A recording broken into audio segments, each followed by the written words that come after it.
Hey guys, good evening. Welcome back to our channel. How's everyone doing?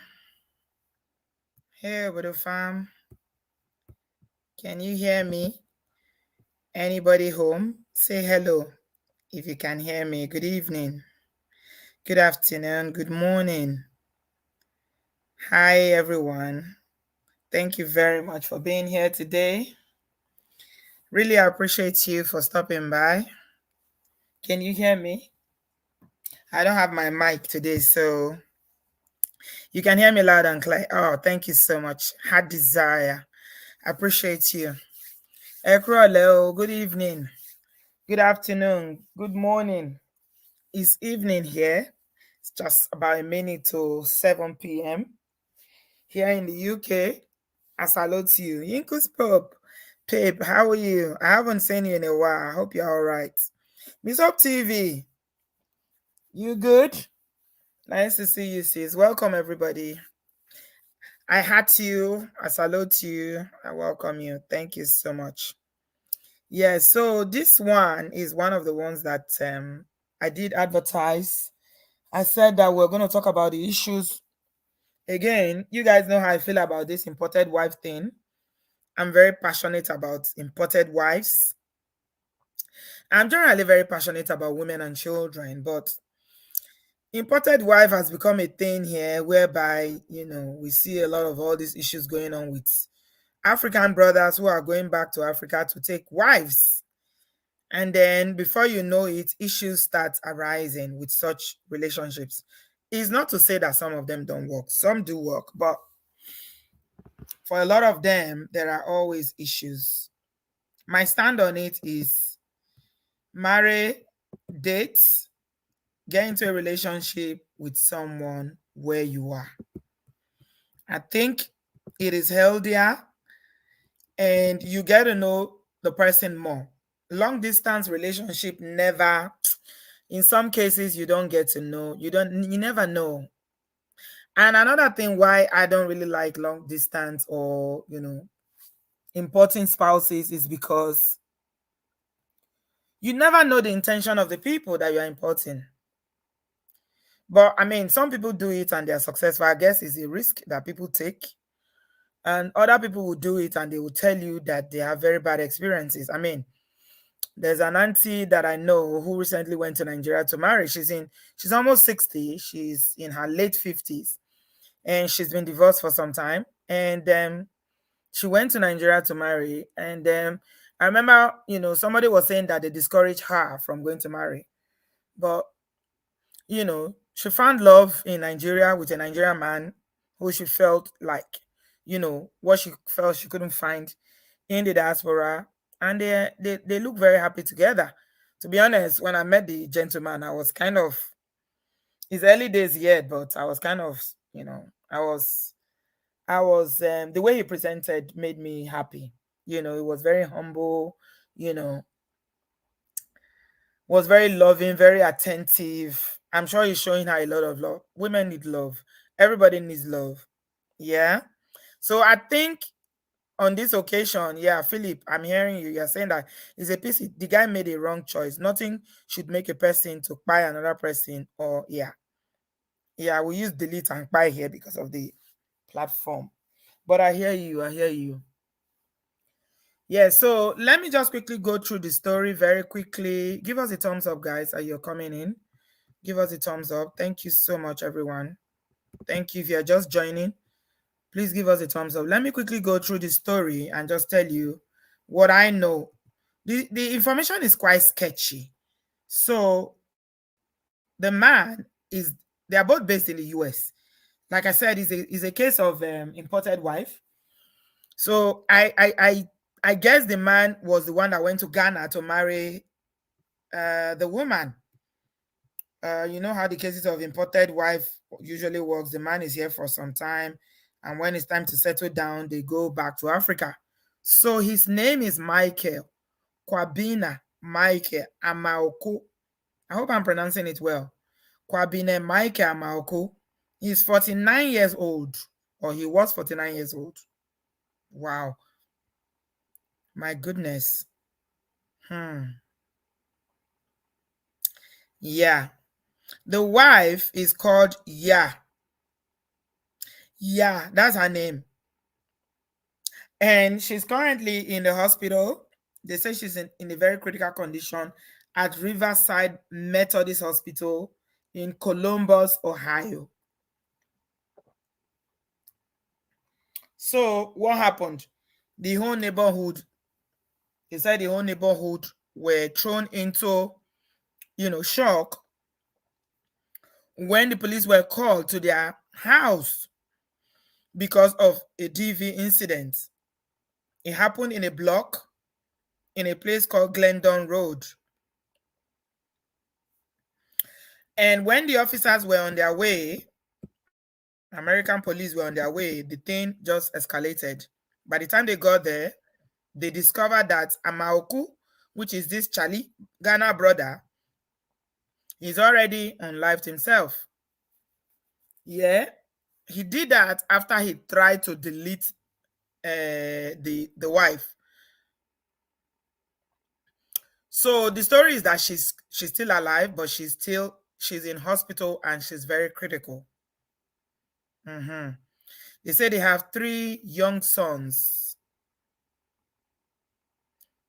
Yeah, so the children ran to a neighbor's house, and the 16-year-old son said that they were arguing, and the next thing is that he just hear pow pow,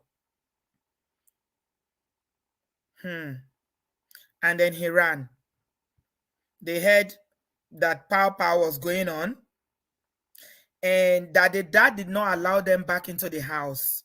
When they came knocking into the door, Michael, said they didn't they didn't allow, the man Michael didn't allow them in. The neighbors said that it started out as a domestic misunderstanding, dispute. Next thing, pow pow. But the irony of this whole thing is that they said that their neighbors are all saying that they're a very peaceful couple.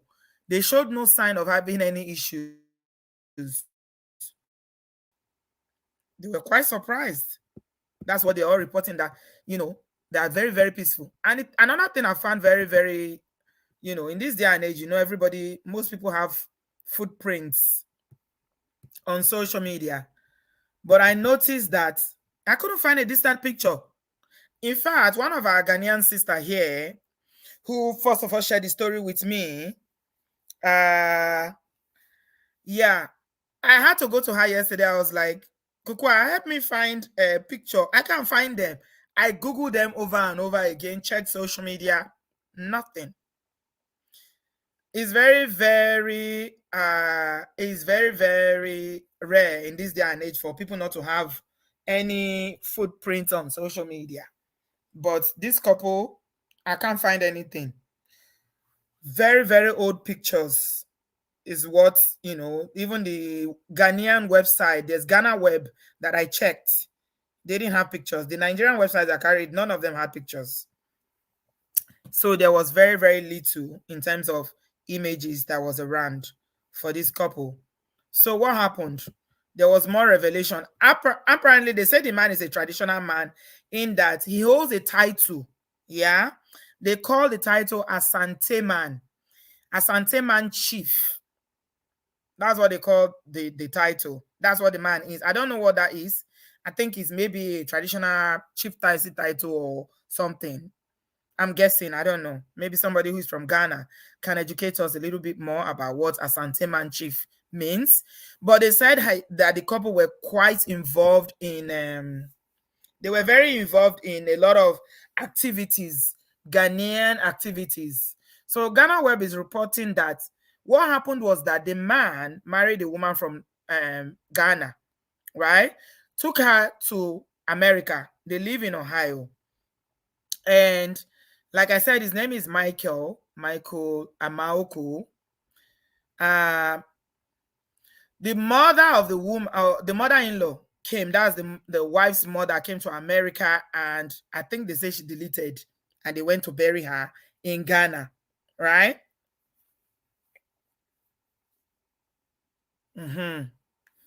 And I don't know what happened. One way or the other, the wife went back to Ghana and reconnected with her ex-boyfriend, allegedly. Okay? So I think the man got to find out that the wife was cheating with her ex-boyfriend, and she was planning to leave the marriage. This is where the wahala started. She was planning to leave him. So they said that, according to what I'm reading from Ghana Web, that they got very serious, like they were making plans on how the woman would leave the man, Michael, in America, and get married to the Ghanaian boyfriend and all that. So when I read that, what I was thinking in my mind is some of the issues that we normally discuss when it comes to imported wife situation. When people marry all these men that come from abroad to marry, are you marrying them for love, or you are marrying them for opportunity, the opportunity that presents when you go abroad? That's a very, very good question we need to ask ourselves. How do you determine that when you are marrying somebody from back home, that they are marrying you because they love you or they want to jackpot? Let me use jackpot. Everybody knows because what jackpot means now, thanks to Tamiyu. Yeah. So this is one of the things one of the risks that people take. So they spoke to one of the chief in the US, one of the Ghanaian chief from his tribe. And one thing I noticed that Ghana people like to speak their language a lot. I was watching all the interviews, my people. Eunice is from a chief in Asante tribe. Thank you. You Ghanaians, you love your language too much. Oh, I say Yoruba people like their language. I think you guys, you like your language more. Because all the videos I was seeing, even the interview with the chief they were speaking Ghana language, so I couldn't understand what they were saying. Ashanti girl said the Ghanaian women mostly marry for opportunity, coming from a Ghanaian girl myself. Wow. Yeah, because obviously I don't know what happened in the marriage. Nobody, I mean, we don't know what happened within the marriage, but the neighbor said that they were a peaceful couple, right? And that there was no incident prior to this.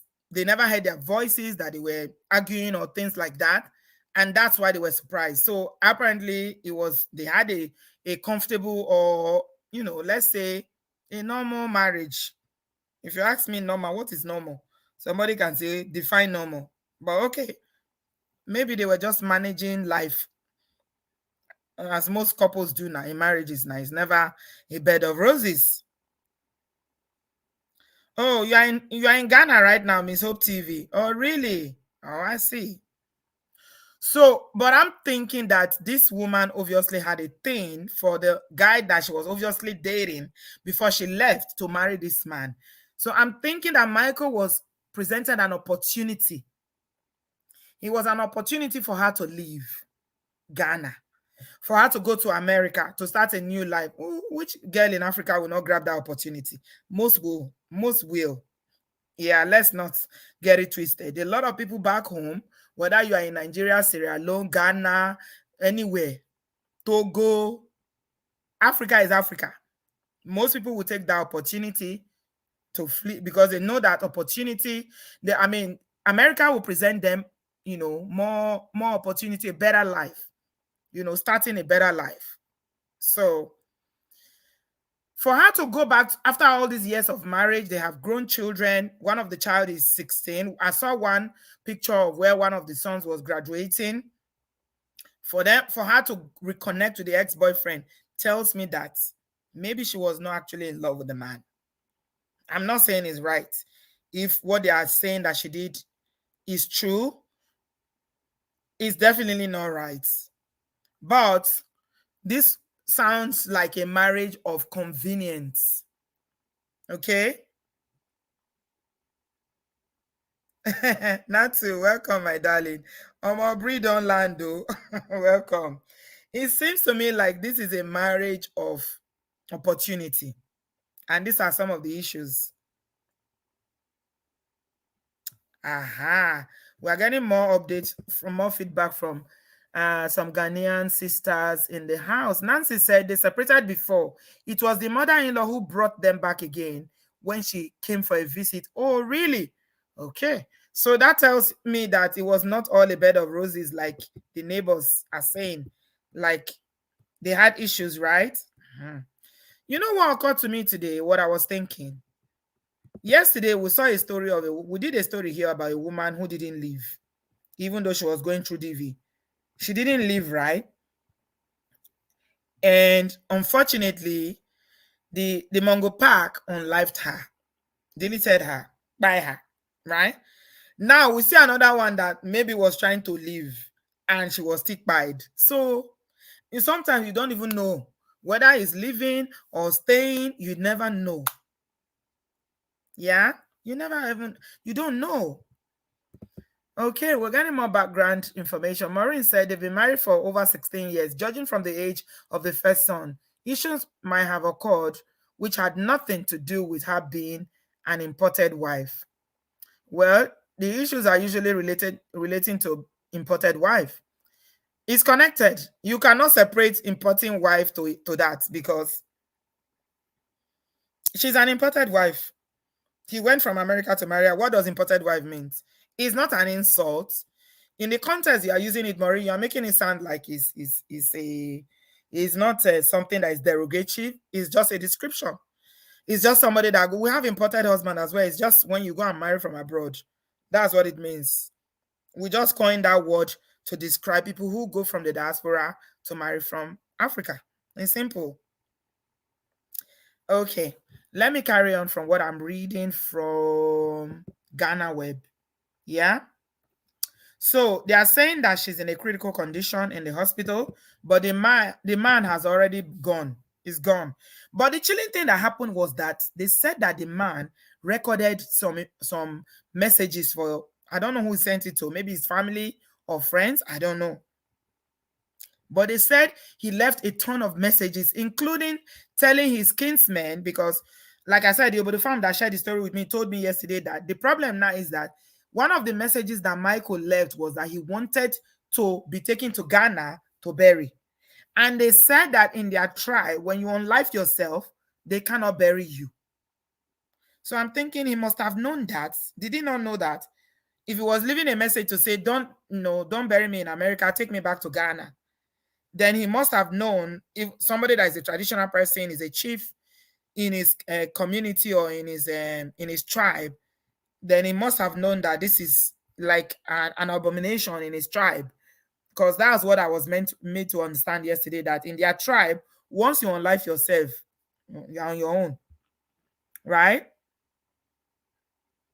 So they said that the uncertain mother did the interview saying that the wife is in hospital, she's undergoing surgery, was successful, but she's still critical.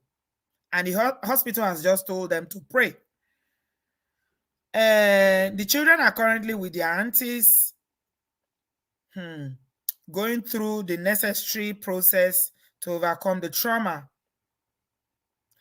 And of course, he was advising Ghanaians who live in America to avoid keeping all these things that they used to on live person. Don't keep G in your house anymore. GUN, don't keep GUN in your house. Because this is not the first time. You guys remember the story of that Ghanaian pastor?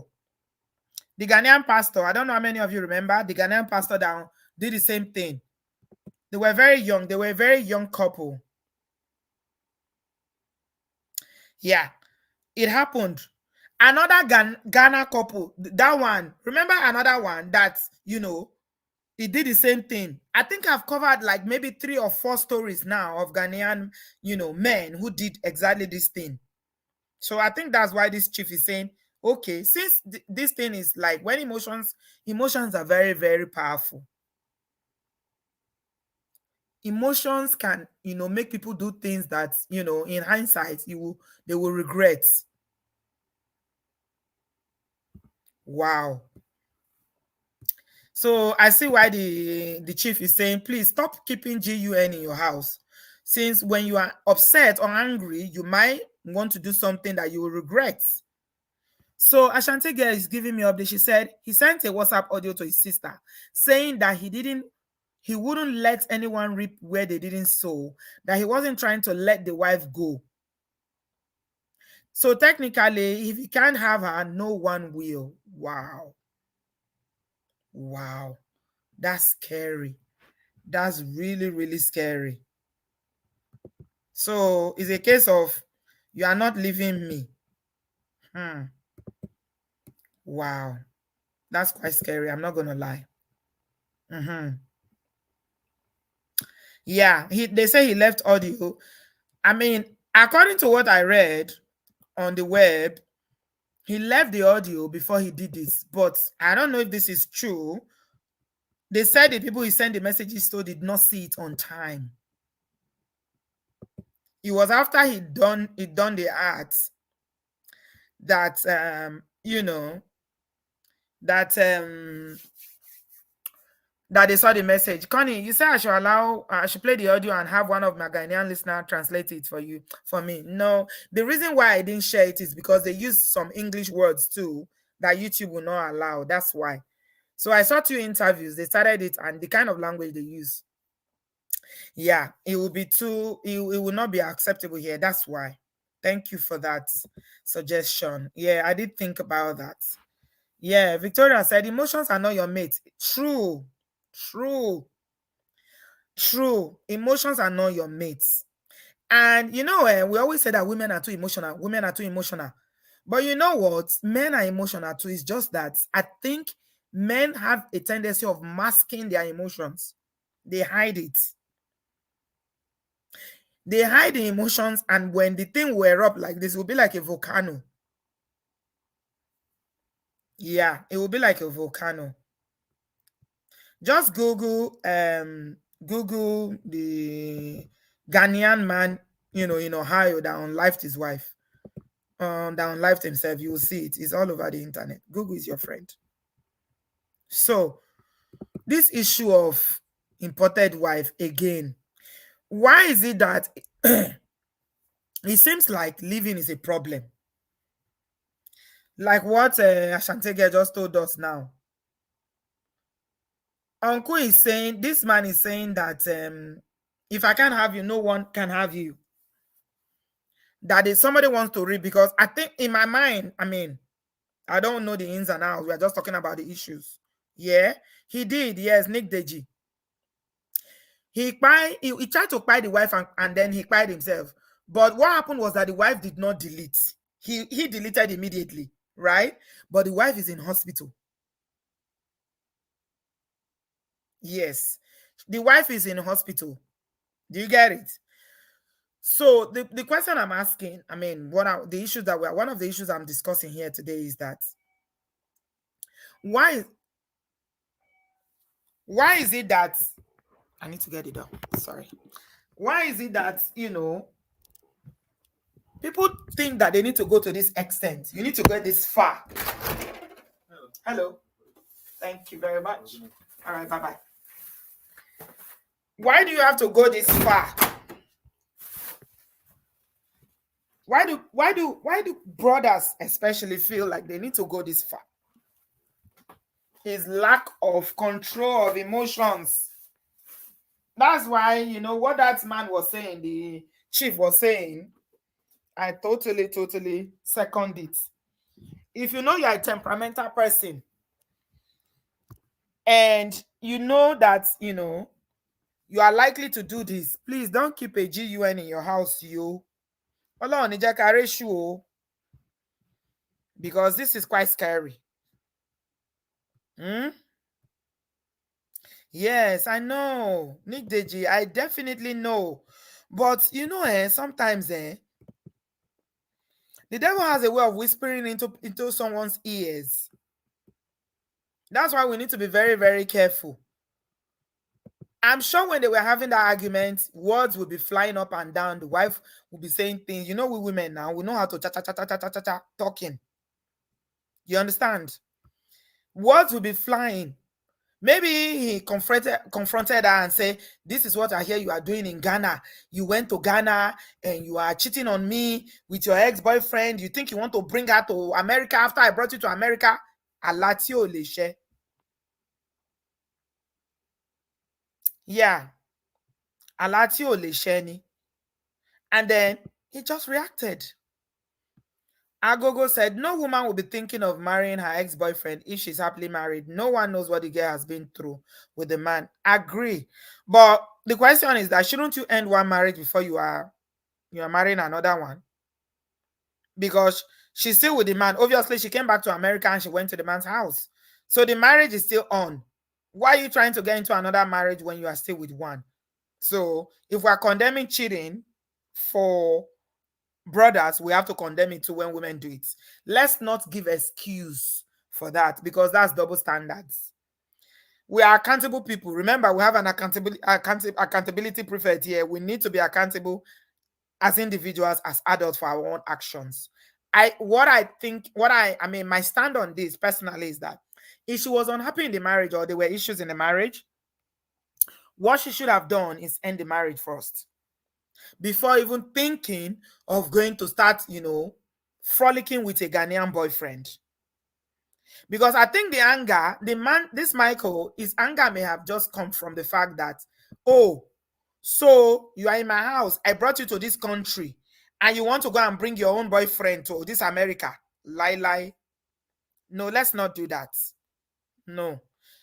I think the same standards that we used to judge men, we should use it to judge ourselves too.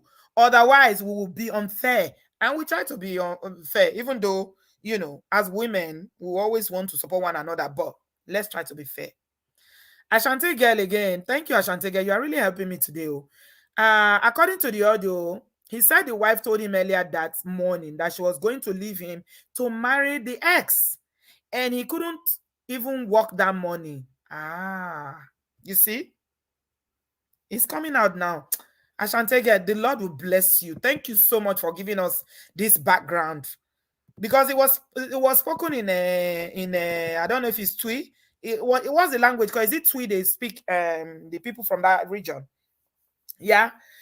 How do you as a woman, you be telling your husband, pay, I'm going to marry my ex? Come on now. Nah. That's not good. We cannot be, and we can't do that. You cannot be telling your husband, what do you expect him to do?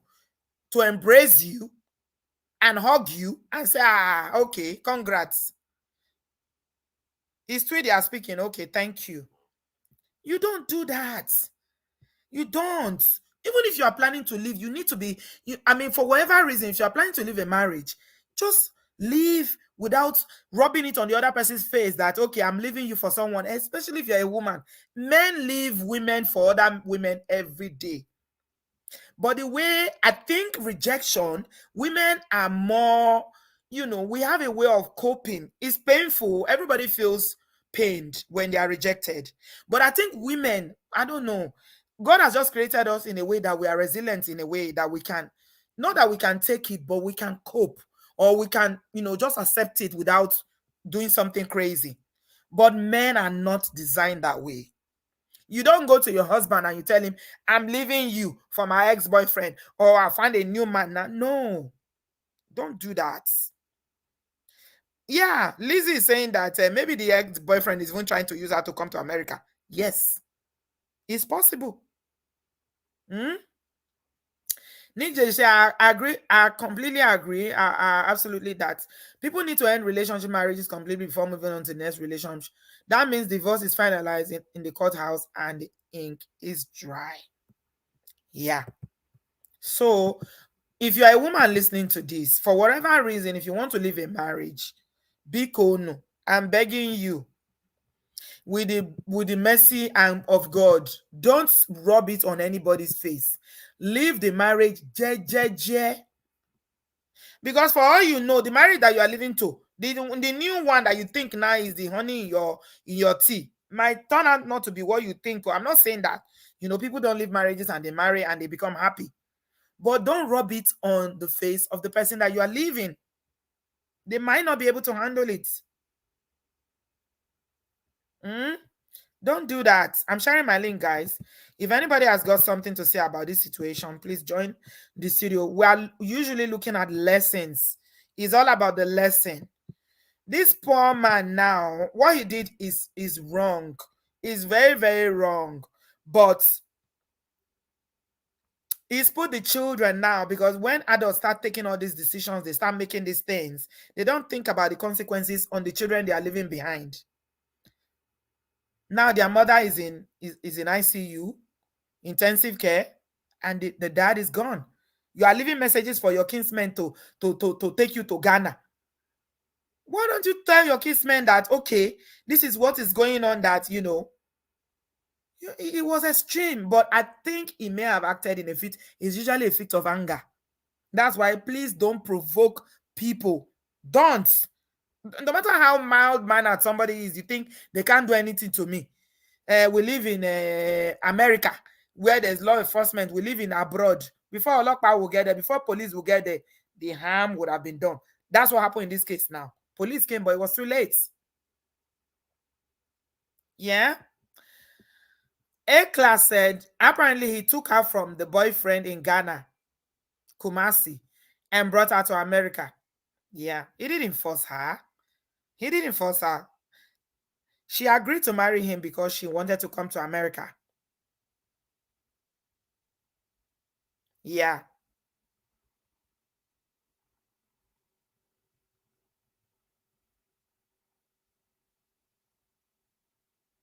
So, yeah. He was in what I'm suspecting is that, this lady was in love with someone else, and that love never ended. Even though she was married to another man now who brought her to America, exposed her to a new life, gave her a new life, new opportunities, and all that good stuff, her heart was still with the ex-boyfriend. Yeah. Yeah, the ex-boyfriend. But I mean, now looking at this very critically now, do you think that if anything happens to this lady now, God forbid, I pray she makes it because of her children and her family. I pray that she pulls through. But God forbid if she doesn't pull through, yeah. Do you think the ex-boyfriend is going to put his life on hold? Will he not go ahead? He will go ahead now. He will go ahead. Oh, the ex-boyfriend is a footballer. Oh, that he plays for the Black Stars. I see. I see. He's a footballer. Yeah. Nobody should be unlifing anybody for any reason. Olo said he's a monster for trying to, do that. Yeah, to unlife her. Unfortunately, heartbreak happens every day to a lot of people, and the first instinct shouldn't be to buy someone. Yeah, it shouldn't. It should never ever get to that. When there's life, there is hope. Relationship, they are made every day, they end every day. Life goes on. Hmm. Yeah. I mean, there was something that PK said. PK said that marriages don't end in marriage. They usually end before you even marry that person. And it starts with who you marry.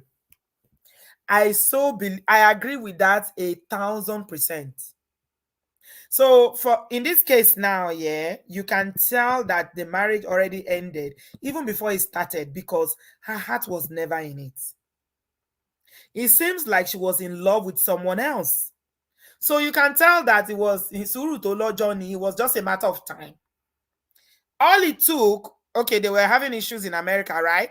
All it took was for this lady to go back to Ghana, rekindled the love that she had with that person, and then that's it. She was planning to leave her husband. So this marriage was, I don't know, maybe it was doomed from the beginning. Yeah, maybe it was. Everybody is emotional. It's not only women that are emotional. Men are emotional. Yes, men are emotional. Yeah, you want to come and tell us a little bit? You are Ghanaian. You've been following the story. She has recovered. Oh, that's good. Fantastic. That's the prayer that I prayed for her, that she should recover. May God give her full recovery. Let her recover, because she needs to be alive for her children. The trauma will be too much on those boys if both parents buy. And then you see the irony of the thing now. You see how it's good for us, you know. Yeah, you just came. Yeah, we covered that. We did cover that she went for a funeral. Yeah, we did. I know you know the ins and outs of the story. Yeah, I did read that on Ghana Web. You see the irony of it? That's why people need to be careful when they're emotional and they're angry or feeling frustrated or feeling used. Yeah. Because now, if she survives and she survives fully, she doesn't, have any impairment and she's all right, then he would have just spied himself for nothing. Maybe she even go back and marry this ex-boyfriend self. You see life no balance. So make we learn to manage our emotions. Oh, excuse me. I'm sharing my link, guys. People have something to say. I'm struggling. My voice is paining me. A class said the ex-boyfriend is telling a different story. He admitted that they had a relationship for 1 year and had not been in contact until her mother deleted. He's claiming that they spoke briefly at the funeral. Of course. What do you expect him to say? What do you expect him to say? He's not going to come out and agree because everybody will be blaming him. Now, Africans, we need a scapegoat. Who do you think they are going to hold responsible? The ex-boyfriend. They will say, he's somebody's wife you want to marry. Now, look at what you've caused. It's your fault. Now, the husband has by himself and he's trying to buy her. They will hold him responsible. Charlie has to save himself now. Yeah. Charlie has to save himself. I like what Nick Deji is saying. It's making a whole lot of sense. Nick Deji say, we as a society need to learn how to move in silence. It's not everything that you are planning that you need to announce. Thank you very much. Quietly pack up, move on, and carry on with your new relationship. Must you advertise? Very, very good point. I hope we are learning, women, because our own too now to cha cha cha cha cha cha cha cha cha. Every move, you are rubbing it on people's faces. You are telling people you want to leave somebody every day. You be threatening them and telling them, I will leave you, I will leave you, I will leave you. Some people cannot deal with that. Please be careful. Move in silence. If you decide that, okay, this marriage is not for me anymore, it's time to end it. Be careful. Be careful. Yeah, said the family has refused to bury him. It's a taboo in their culture. Yeah, I read that as well. Somebody told me that already. That is a taboo.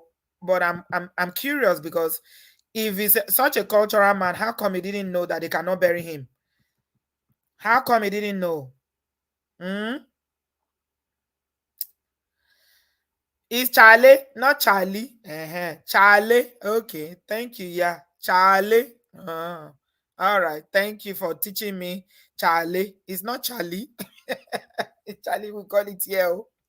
Maddie loves it. As a Nigerian, my experience with them is terrible. They don't take no for an answer, and you don't leave when they aren't done with you. Always full of threatening to delete their partners. Wow. Who are you talking about? I suppose you're talking about. Are you talking about Charlie? Is that comment for Charlie? Tofumi said heartbreak is sometimes inevitable. I think people should learn how to heal without escalating. Managing your emotions is critical. Yeah. Yeah. I think, yeah. Emotions not be your mate, oh. Emotions not be your mates. Yeah, be careful the way you handle these things. Fast Ollie said, anyone actively dating knows nothing is guaranteed. How did she know her ex-boyfriend was the one? There was no need to tell him. The mental health was too fragile to lose it. Yeah. I think a lot of men, you know how people keep quoting these statistics that a lot of the divorces are, you know, most of the divorces, a higher percentage of it, I don't know, they say about 70 something percent. I don't have the stats. That is women that always file for divorce. You know what I find about a lot of African men? No matter how bad the marriages are, most African men don't like ending the marriage. They don't. They don't like ending it. So I think You know, the statistics that says that women are always the one, because a lot of people have a problem with it, saying that why is it that all these women are always filing for divorce? Why is it that they're always filing for divorce? You know? Yeah, of course he was selfish. Ashanti girl. He was very, very selfish. He wasn't thinking. Yeah. She said, Ashanti girl said, Auntie B, to me, he was selfish. He didn't think about their children and making them orphans. Yes. This is not the first time this is happening, Ashanti girl. I've covered like 3 or 4 stories, Ghanaian men that did this in the US. So, you guys, be careful. Be very, very careful, because, you know, these men, they tend to be very, very emotional and unable to control themselves, especially when they feel. Remember the pastor? Is the pastor one I remember very vividly, the one that claimed to be a pastor. The wife was attempting to leave him too. He's always, when you trying to leave, he went to her workplace and he just off her there, like they off lights. Yes. But that one didn't have the courage to do it to himself. He off her and then he ran away. He was arrested. Yeah. So this is obviously an issue.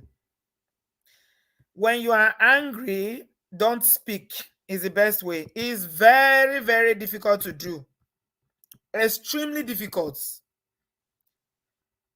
But if you keep mastering it with time, it gets easier. Yeah. That's the feedback we are getting in the comment section now. Abi Royalty said, South African and Ghanaian men don't accept rejection. They don't accept it lightly. Wow. Okay.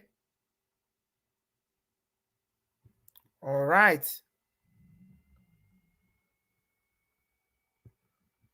Yeah. Women are filing for divorces. Why? I was going to do a show about it to ask that question. Why is everybody saying that it's women that are always filing for divorces? They are the ones that always file. Why? Why do you think so, guys? Why do you think that it's women that always want to leave marriages first before men? Tofumi said, men are not filing for divorce. It's an image issue. It's a way of making themselves look innocent sometimes. Yes, some people have very good memory here. You even remember his name, Sylvester Ofori. Yeah, he was a pastor in Orlando, Florida. Yes. Darling Rachel, your memory is better than mine. Thank you for that. I'm sure he's in prison now somewhere in America, serving a life sentence. If I know the way Americans hand down their sentences. Mm-hmm. Yeah. Aisha said, Auntie B, our men don't serve divorce because they don't want to be blamed. Yeah, Ofori is definitely in jail. Thank God he's in America where the law works. The law actually works over there. And they don't joke with those sentences. They hand them, they hand them down. They will hand you a double life sentence, triple life sentences. Yeah. Tasha's Tasty Islands Cuisine TV says maybe it's hard for them to manage their emotions. Could be the environment they're in. Women are filing for divorces more. Why? Philip said women are filing for divorce because of the benefits involved. Back home in Africa is the other way around. But even in Africa, women are filing for divorce as well. Have you seen all the celebrities? All of them divorcing every day. I don't know. I think for me, if you ask me personally, the reason why more women are filing for divorce than men is because they would have been putting up. You know, women like marriage more than anything. African women, we love being married, right? I can speak for Nigerian women. I don't know if it's the same for other African countries, but Nigerian women, marriage is everything to us. But when you take and take and take and take and take, and you are tired of taking, sometimes you just wake up and you know what? F it. I'm done. I deserve better. Yeah, but I mean, the benefits can be, it can be an incentive for people who live abroad, Philip. So yeah, you are right. Yeah, I agree to an extent that, yeah, because women in the diaspora are more empowered. Let's say you have more access to support services, resources, maybe you have a good job, you can get a place of your own. A place like Nigeria, if you are divorced, they will send you out of your husband's house and they will take your children. Look at how many people saw that Snow White has gone back to FFK after everything. Did you see that she's gone back? What's her name? The one that calls herself Snow White. FFK, that she and Snow White, they dragged each other for a good part of the whole year. They were dragging each other. But you know what? Somebody was telling me, Auntie B, come and see, oh, she's gone back to FFK. I say, yeah, she went back. It seems like she's gone back. Not Fanny Kayode. What's the wife's name? I'm trying to remember the wife's name. The Igbo lady that gave him 4 sons, that he used to lock her in the house. There was nothing FFK didn't do to that beautiful woman. FFK is a monster. She went back. They were seen together on one of these people that just won elections. They were in a party. Precious Bumia Dafue. You know why? I said to the person that tagged me on Instagram and said, Auntie B, come and see. I say, it's inevitable. Do you know why? It is very, very hard for women to leave marriages in Nigeria because even men that don't have money or they don't have position or status in society, they will take the children and tell you the children belong to their father. FFK is a politician. He's rich to he's successful. Let me not say rich. I don't know his bank account. But he's connected to the who is who in Nigeria. He's a politician that is well connected. He took those children from that girl. She couldn't have access. They were babies. She didn't have access to her children for 2 whole years. That man, oh my goodness. So, what options does she have? I can't even blame her. I can't blame her. FFK that was already parading another skinny girl like that on social media. You know he's shameless. He was parading another girlfriend. That man. But you know the only thing, I feel bad for Precious. I feel really bad for her because a leopard that cannot change his skin. He can't change. You know how many women you know how many wives he's married? He can never change. But today is not about Precious and FFK. If you want he can never ever change. FFK can never change. That's who he is. He will continue to treat her like that. She tried to drag him, but she cannot. How can she? She doesn't have the money that he has. She doesn't have the connection that she has. I hear she's an orphan. I don't know whether she has parents. Even if she has parents, what can they do to a man like FFK? So, yeah, this is the plight of women in Africa. So if you want to know why it is easier for women in the diaspora, that's your answer. If he was in the diaspora, FFK will not be able to keep up those children. He will not be allowed to keep those children. And definitely, Precious will have access to her children. They are a very good example of why, women. It seems like you know that sports that they pull a string. They will be pulling. This one will be pulling. You will be pulling there. It's the one that has more strength that will win.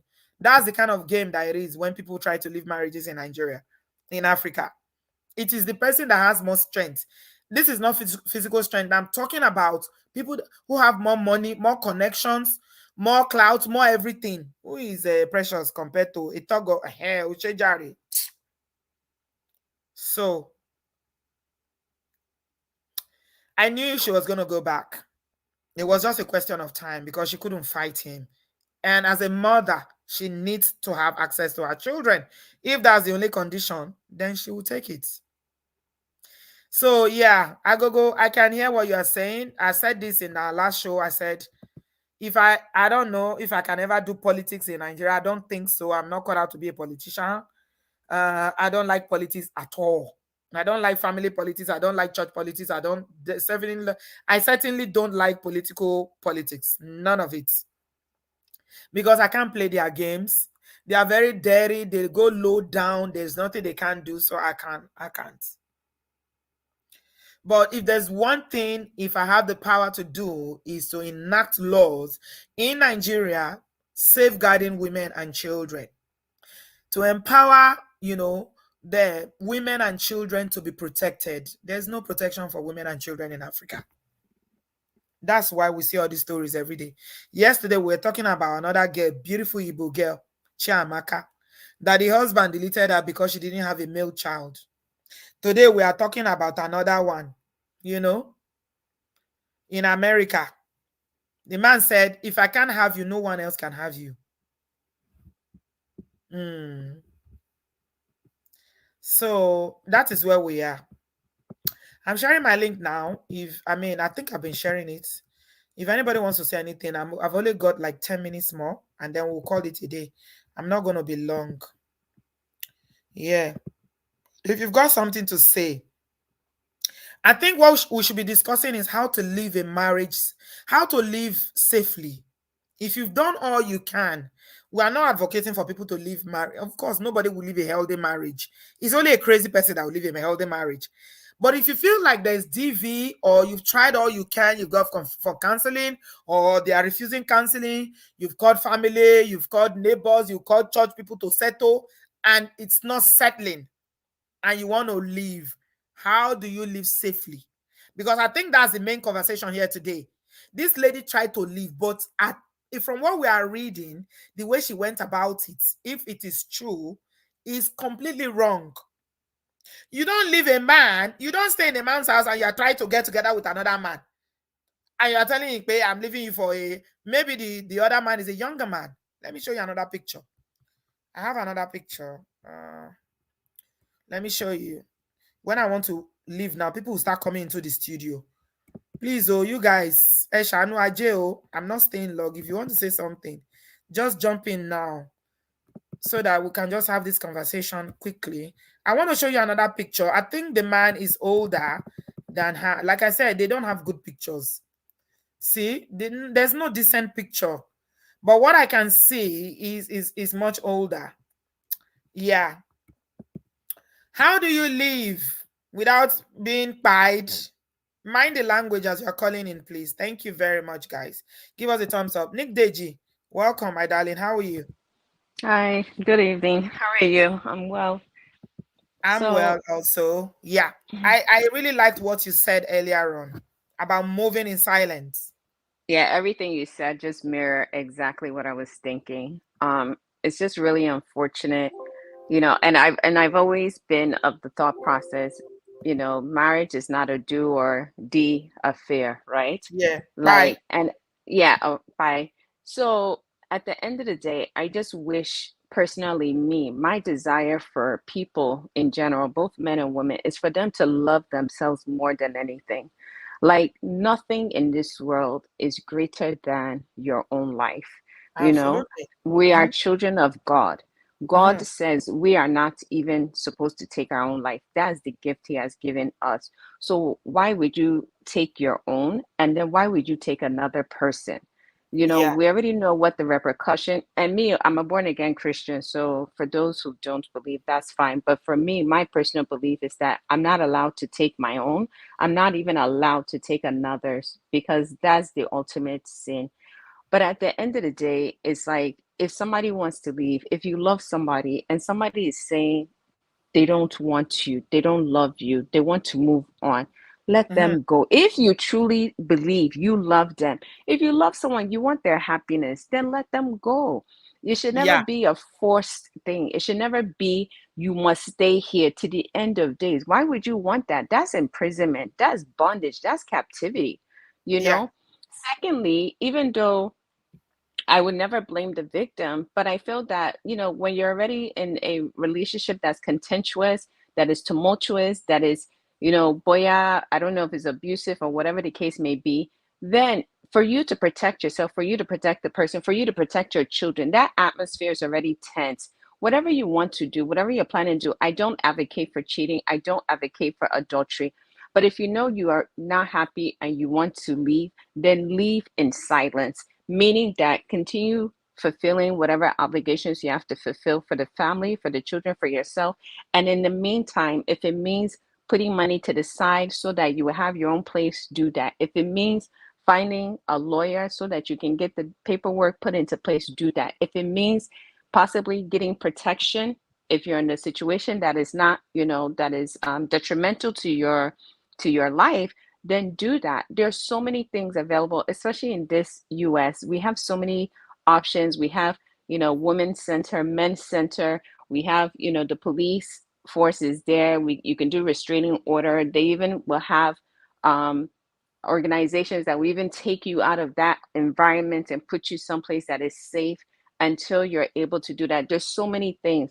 But if what you're saying is true, that day she was telling him, maybe they got into an argument and now she's announcing, oh, this is what I'm planning to do. That, like, to me, it's like you're already taking a hot situation and you're adding more kerosene, more Yes, gasoline, absolutely. and even a bomb to it. Like, and Mm-hmm. when emotions are high, nobody is thinking in their right mind. Mm-hmm. So why I'm sure, if I pray she makes it. I'm sure when she comes out of this and you now say, did you expect, she probably would have never expected it, but you never know where things can go. I have a girlfriend that is going through a divorce now, but the divorce, she finally initiated maybe a year ago, but this divorce didn't just happen just last year. The marriage has been going down here since like 2000 and maybe It usually 14. doesn't happen overnight. That's what people Yeah. don't understand. A lot of people, I mean, they are divorced in their brain already. They are just living together. Yes. And this was Mhm. somebody, she grew up in a broken home. She didn't want a broken home. It was even her fear. And I think because of her fear, she was making room for a lot of nonsense the husband was doing. That I told her that, okay, maybe counseling, maybe this, maybe that. I was even discouraging her from finally, like, maybe you can. But when the husband finally used his mouth to say, look, I don't want it, go your way, I go my way, blah, blah, blah. But he didn't say he wanted to divorce her, but he just said, you do your thing, I do my thing. She's like, this is not making me happy. And there's nobody in this world she wouldn't call, she wouldn't tell about her story. We've been hearing about the story and the problems in the marriage for over 10 years. It's, it gets to a point that everybody is tired, everybody is drained. And she finally reached her point of like, okay, me too, I'm tired. And up to this time, because she has been very passive in just making room, now the fact that she even filed, if you come and see the level of anger, the level of getting back at her, punishing the family, and it's like, my guy, you were not appreciating the person you had here. You were taking advantage of it and you took her for granted. Now you say you don't want it. Now that she actually took a step, why all this extra fighting, you know and it's almost like he didn't expect her to do it. And of course, one of our brothers made a comment here. It's like, oh, women are filing. Yeah, she filed because he left her no room. When you tell somebody you don't love them and they should go their way, and you can't stand them, you don't even like them. Even the children tell her, mommy, daddy doesn't even like you. Why do Wow. you include him? That, Her that's small serious. son, 8 years old, told her, why would you invite daddy? Daddy doesn't even like you. That's how you Wow. know things. And she called me crying. I said, children see Yeah, what you fail to see. they But do. it's ridiculous to me how he's so angry. And of course, the story he tells the world is that, oh yeah, she's the one that fell, she's the one doing it to me. Yes. But we Yes. know how he was treating her throughout all these years. So Yes. divorce doesn't happen just overnight. It Then, never does. like I said, people need to move in silence. Whatever you want to, you don't have to announce it. If she wanted to divorce the man, she doesn't have to announce it. Like I said, resources are there.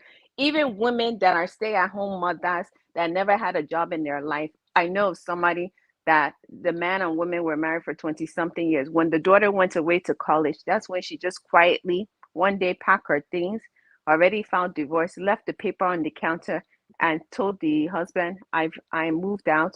I want a divorce. Let everybody go their own way. He didn't see it Wow. coming. Wow. And that's how she got the divorce. And she didn't have any money, she didn't have any savings, but she was able to get her alimony because they've been married for so long. And she wanted to move on with her life. She's like, I did what I did, I raised my daughter, now I want to live my life. So Mm. I am a subscriber of that, not only with relationships and marriages or whatever the case may be, but also with whatever you're planning on doing in your life. Learn Yes. how to do it by keeping quiet. Move in Share it with silence. God. Yes. Share it That's with God and share it within your own spirit. You don't have to tell everybody what you're doing. You don't have to say, oh, tomorrow I'm making a left, going a right, do. Mm-mm. Just have your plan in place and do it. And make Yeah. sure you're also protective of your children, because any choice you make, boya good, boya bad, Yes. you're going to reap it. You're going to reap the Yes. consequences of it. And you need to decide, is it worth it? Is it worth me leaving? Is it worth me not leaving? Who will be affected by this? Am I affected directly? Is my children affected directly, indirectly? What are the pros? What are the cons? Because Yeah. we have to be wise. We have to all have emotional intelligence. It's Mm. very unfortunate what the guy did. I would never subscribe to that. Nothing, like I said, in this world will ever be worth it, because we have to not only think about our life here, but our life of where we're going as children of God. My plan is to enter heaven. I don't want anything that would take me off of that path. So you Mm. have to be very wise of the choices you make here and try not to sin. God said, be at peace with all men. So even Mm. if marriage end or whatever the case may be, relationship end, be at peace. Just Yeah, say, let look, your I'm life not not end happy. with a marriage. Life goes on. Yes, There is you have life more to within marriage. There's offer. life outside marriage. Yes, you have more to offer. You enter this world by yourself. You will leave this world by yourself. Marriage is not the end all be all. You are more than just your marital status. Amen. You are more Preach than it, my just your sister. societal Mm. status. You are more than your titles. You're more than your political ambitions. You are Mm. more. So if people want to judge you based on whether you're married or not married, I used to always have this argument. I love my parents, but I always have this argument with my mother. I'm the only girl among four boys. I'm the oldest. And my mother will always say, oh, as a woman, as a woman. And I'm like, Mommy, look, I understand that's how you were raised. That's not me. That doesn't define me. If Yeah. I'm married, if I'm not married, so be it. As long as I Yeah. have peace in my life. And anything that will not give me peace, I can do without. It's okay. When you have a mindset like yours, the good thing about having a mindset like yours, Nidej, is that people like you will always end up marrying, and you not only marry, you'll be happy. You see? Yeah. Because But it's about, this is what we tell women here, is about finding out who you are as a human yes. being, as a But person. But let me tell you something, my sister. Even someone like me, sometimes you make the wrong choice in life, right? Of Sometimes course. relationships don't work out. Of Sometimes course. you take the wrong path because you didn't know. Of But you're course. supposed to learn the lesson, pick the skills. What is the lesson I should have understand, and how do I not repeat the same mistake in my moving Absolutely. forward? And that's all you can do. We're human. So even Mm. if she made the wrong choice, maybe she was dating the boyfriend, she really loves him, but she saw this as an opportunity to go overseas. She thought it would be better for her life. She went with this guy, she thought it would be great, and then come to find out it's not what she expected. Fine, no problem. Make a better choice for your life. But then you also have to look at the criteria of the one you left behind. He may Mm-hmm. not be sincere. He may be Mm-hmm. saying, so now she has realized she made a mistake. Okay, I will show her. I will pretend that I'm interested so that she will bring me there. By the time I get there, I will leave her. That's also another angle. It may be possible. And it may be a possibility of long lost love. Maybe they realize their mistakes after all these years. They want to come back. We don't know. But at the end of the day, I subscribe to whatever relationship, marriage you're in, be done with that completely. Let everything be finalized. Let the ink dry. Then you move forward. You cannot move forward Absolutely. when you're already in something.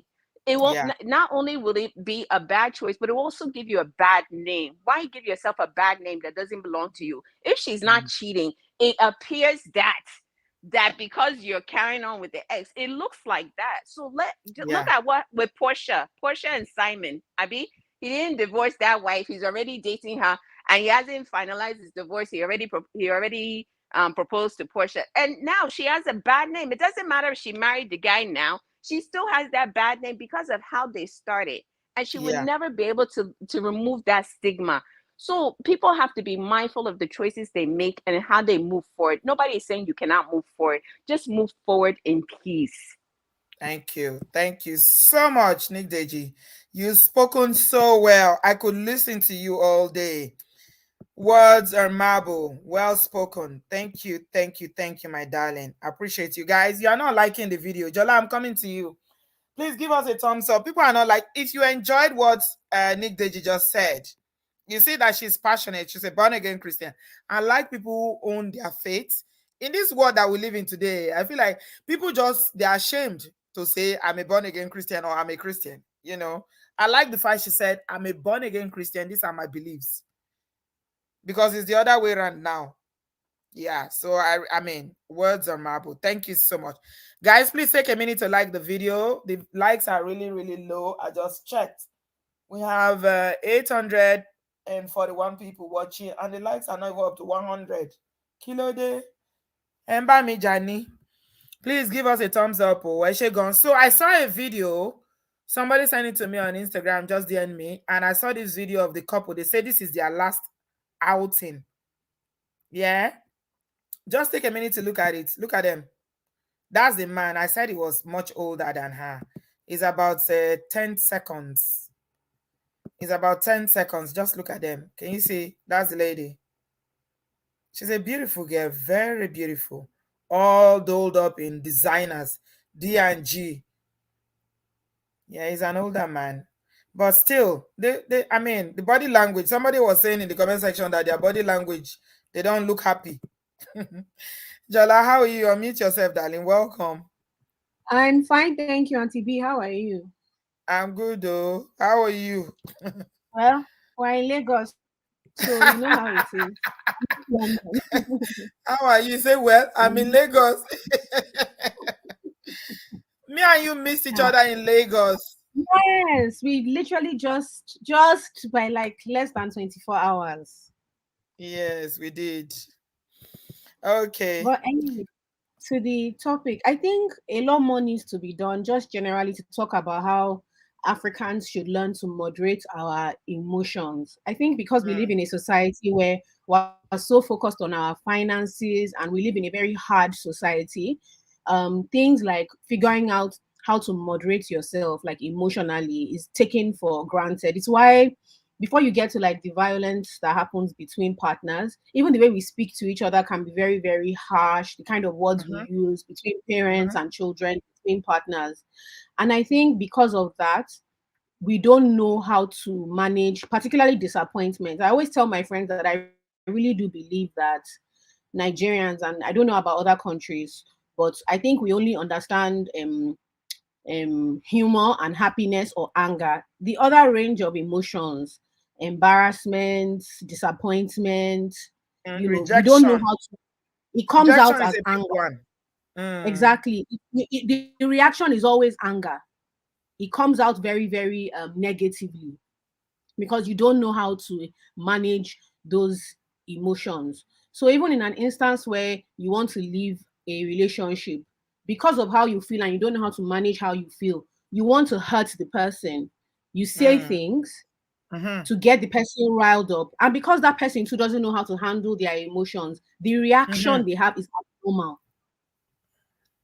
The reaction they have is not one because they just have never been in a situation where they were taught to moderate their emotions. They were never in a yeah. place where it was required of them to the same amount of focus they put on their finances, on Mm, looking a certain way. And I think in this case, a lot of time, Auntie, be if we're honest, is shame because hmm. of the way African society places a premium on the appearance of a good relationship. We actually don't really Yes, care what's going on inside the relationship. yes. Like what it That's looks like right. means so much that if you want to take that away from somebody, they react in with their most base instinct because it's not just that you're leaving them and it's an emotional pain. Is that their status in society is going to drop?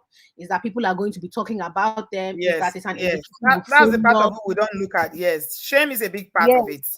it's very it's but a lot of people react in these bizarre ways because of shame.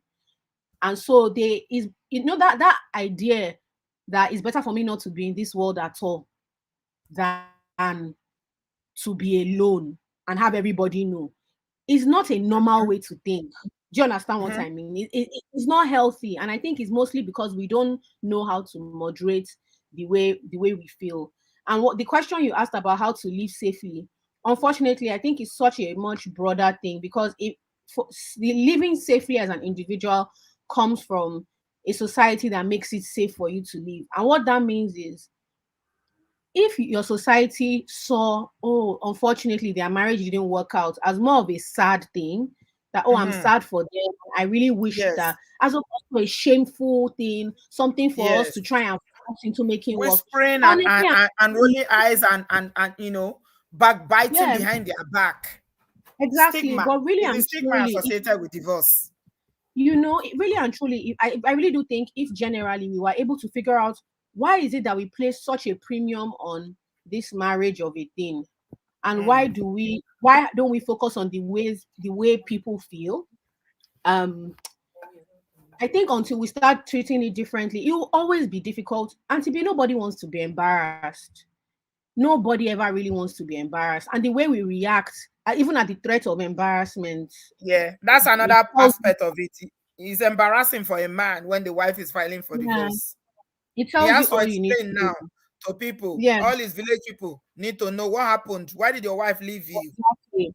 And before I go, Mm, Auntie B, I have an idea for you. Please, we need to talk about how this sort of like Japa syndrome, because this is not the first wave, how it has changed the ways in which people plan and organize their lives. what do you mean?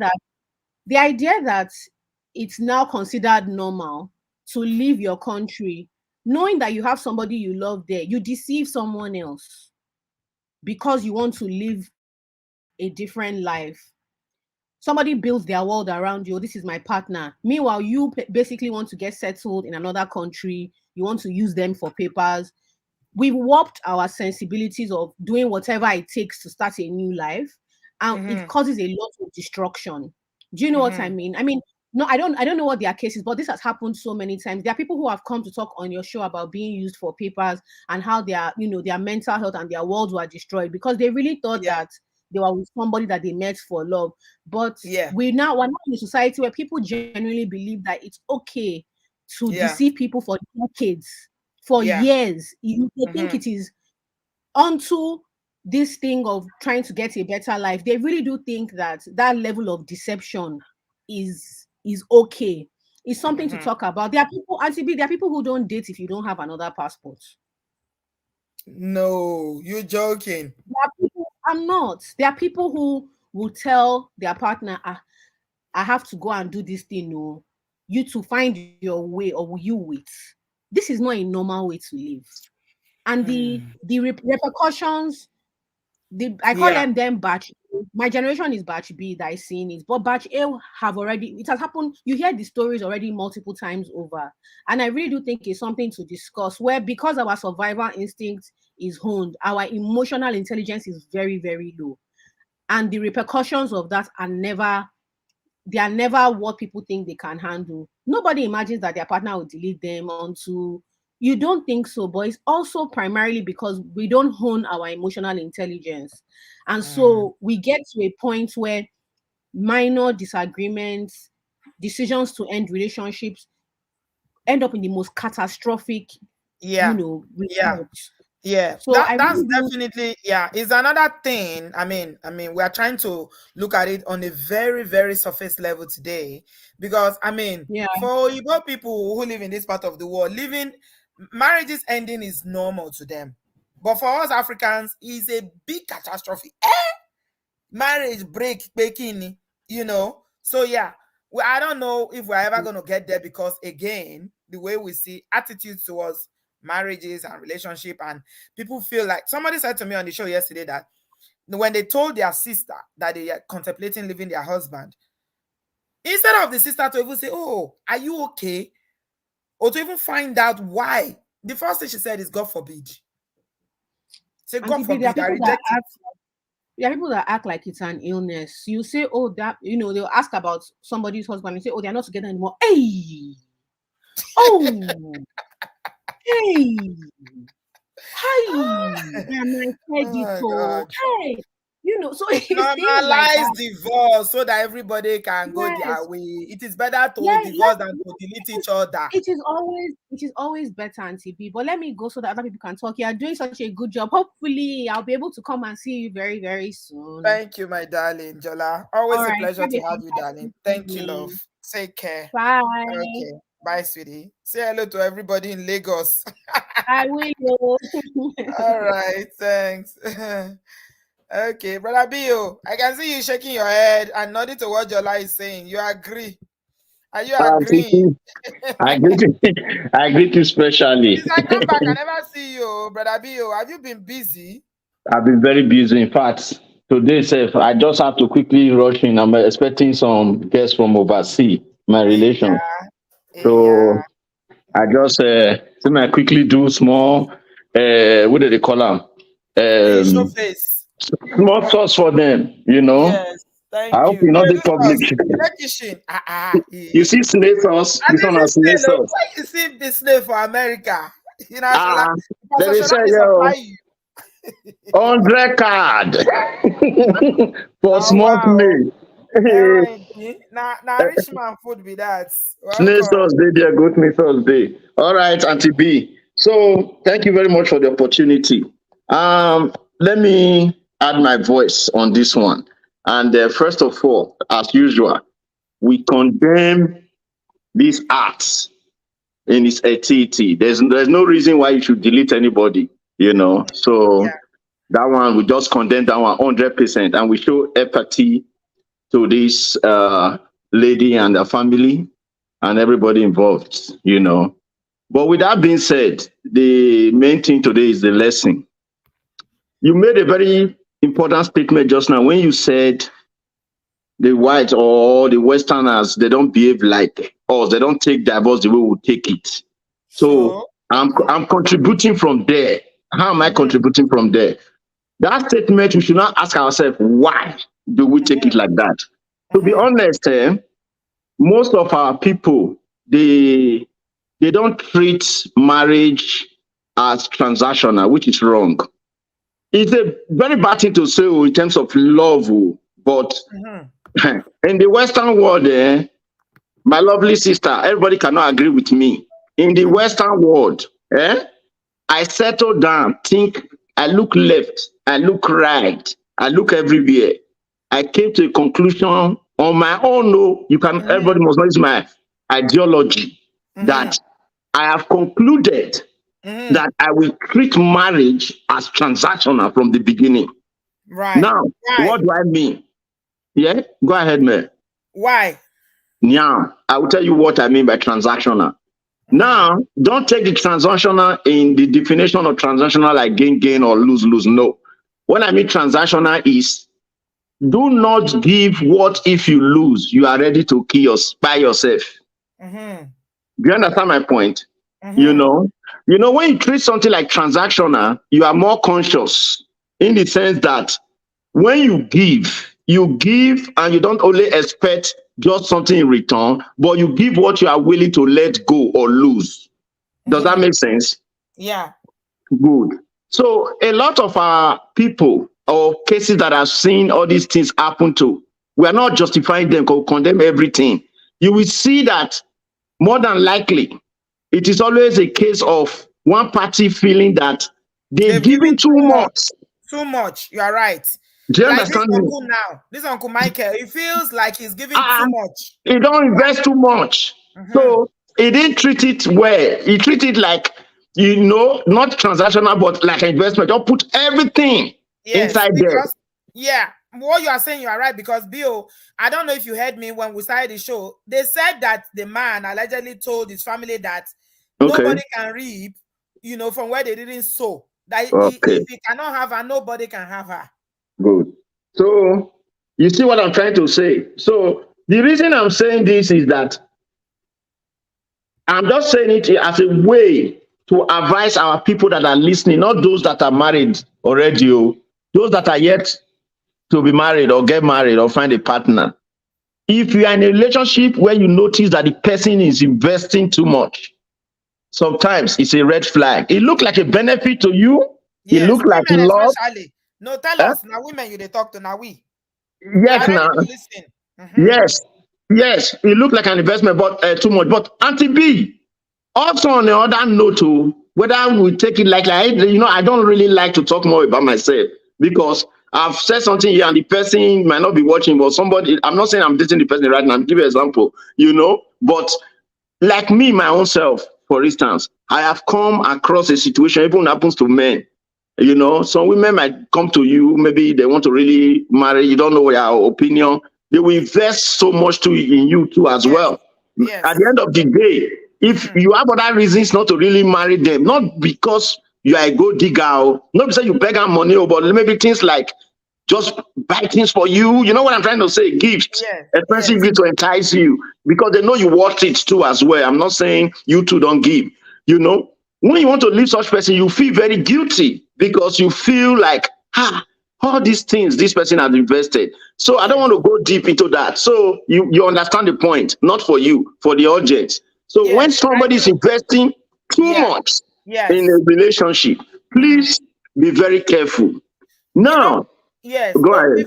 before you go ahead with your next point, Brabio, let me Okay. say this. I Yes. believe what you are saying and I agree because Yes. once upon a time, I don't know if you are started watching my show. I did a show about a woman in America. She's a Nigerian woman, a Okay. Yoruba woman that invested so much on a Mongo Park. The man's Okay. name is Bayo. I still remember his name till tomorrow. Some of you that are here will remember that story. She Yes. went and printed an obituary. You don't say where person they are alive where they print obituary. She printed an Wow. obituary. That I never they do live show. I'm talking Hmm. about maybe four years ago or thereabouts.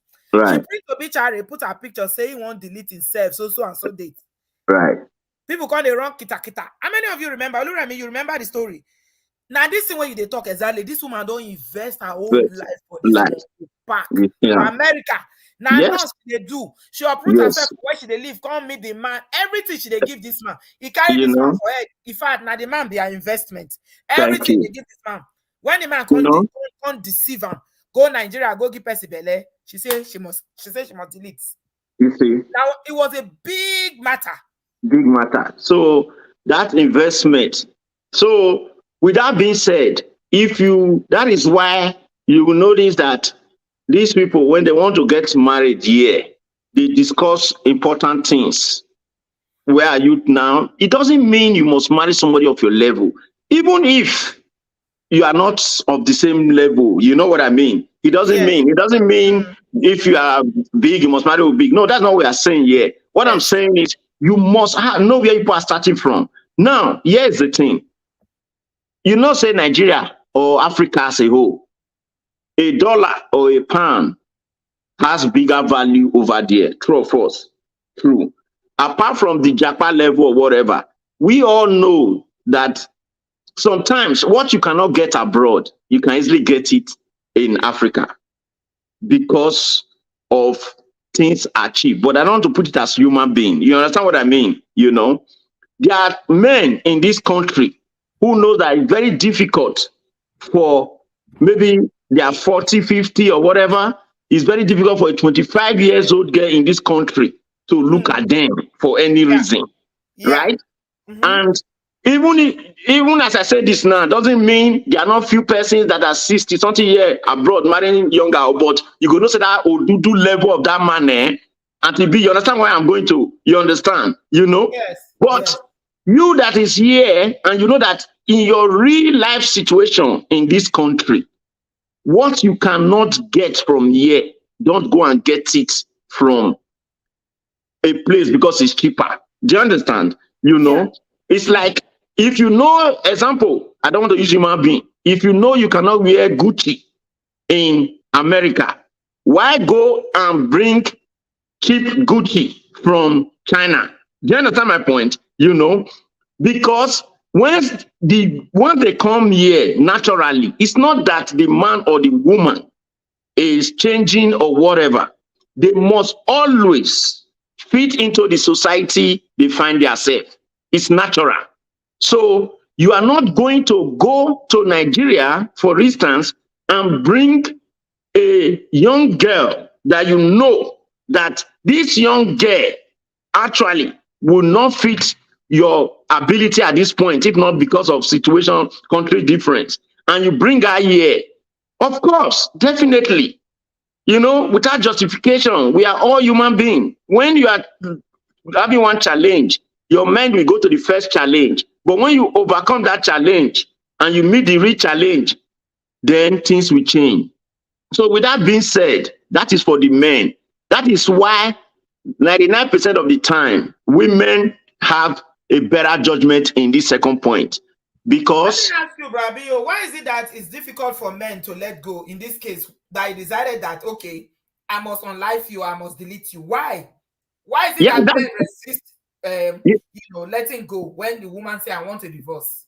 Yes, like for instance, in this story, this particular case, it has um explained itself, this particular case, because in this particular case the man even gave all the things that he thought. We are not justifying his thoughts, right?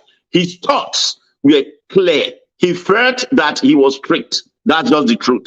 He felt that right from day one or whatever the relationship started, this person just used him to climb a ladder. Do you understand that there was something already planned? So even though we don't justify his action, his thoughts, when somebody don't feel broken, you understand me, it takes a lot for somebody to say, let it go. You understand? Let it go.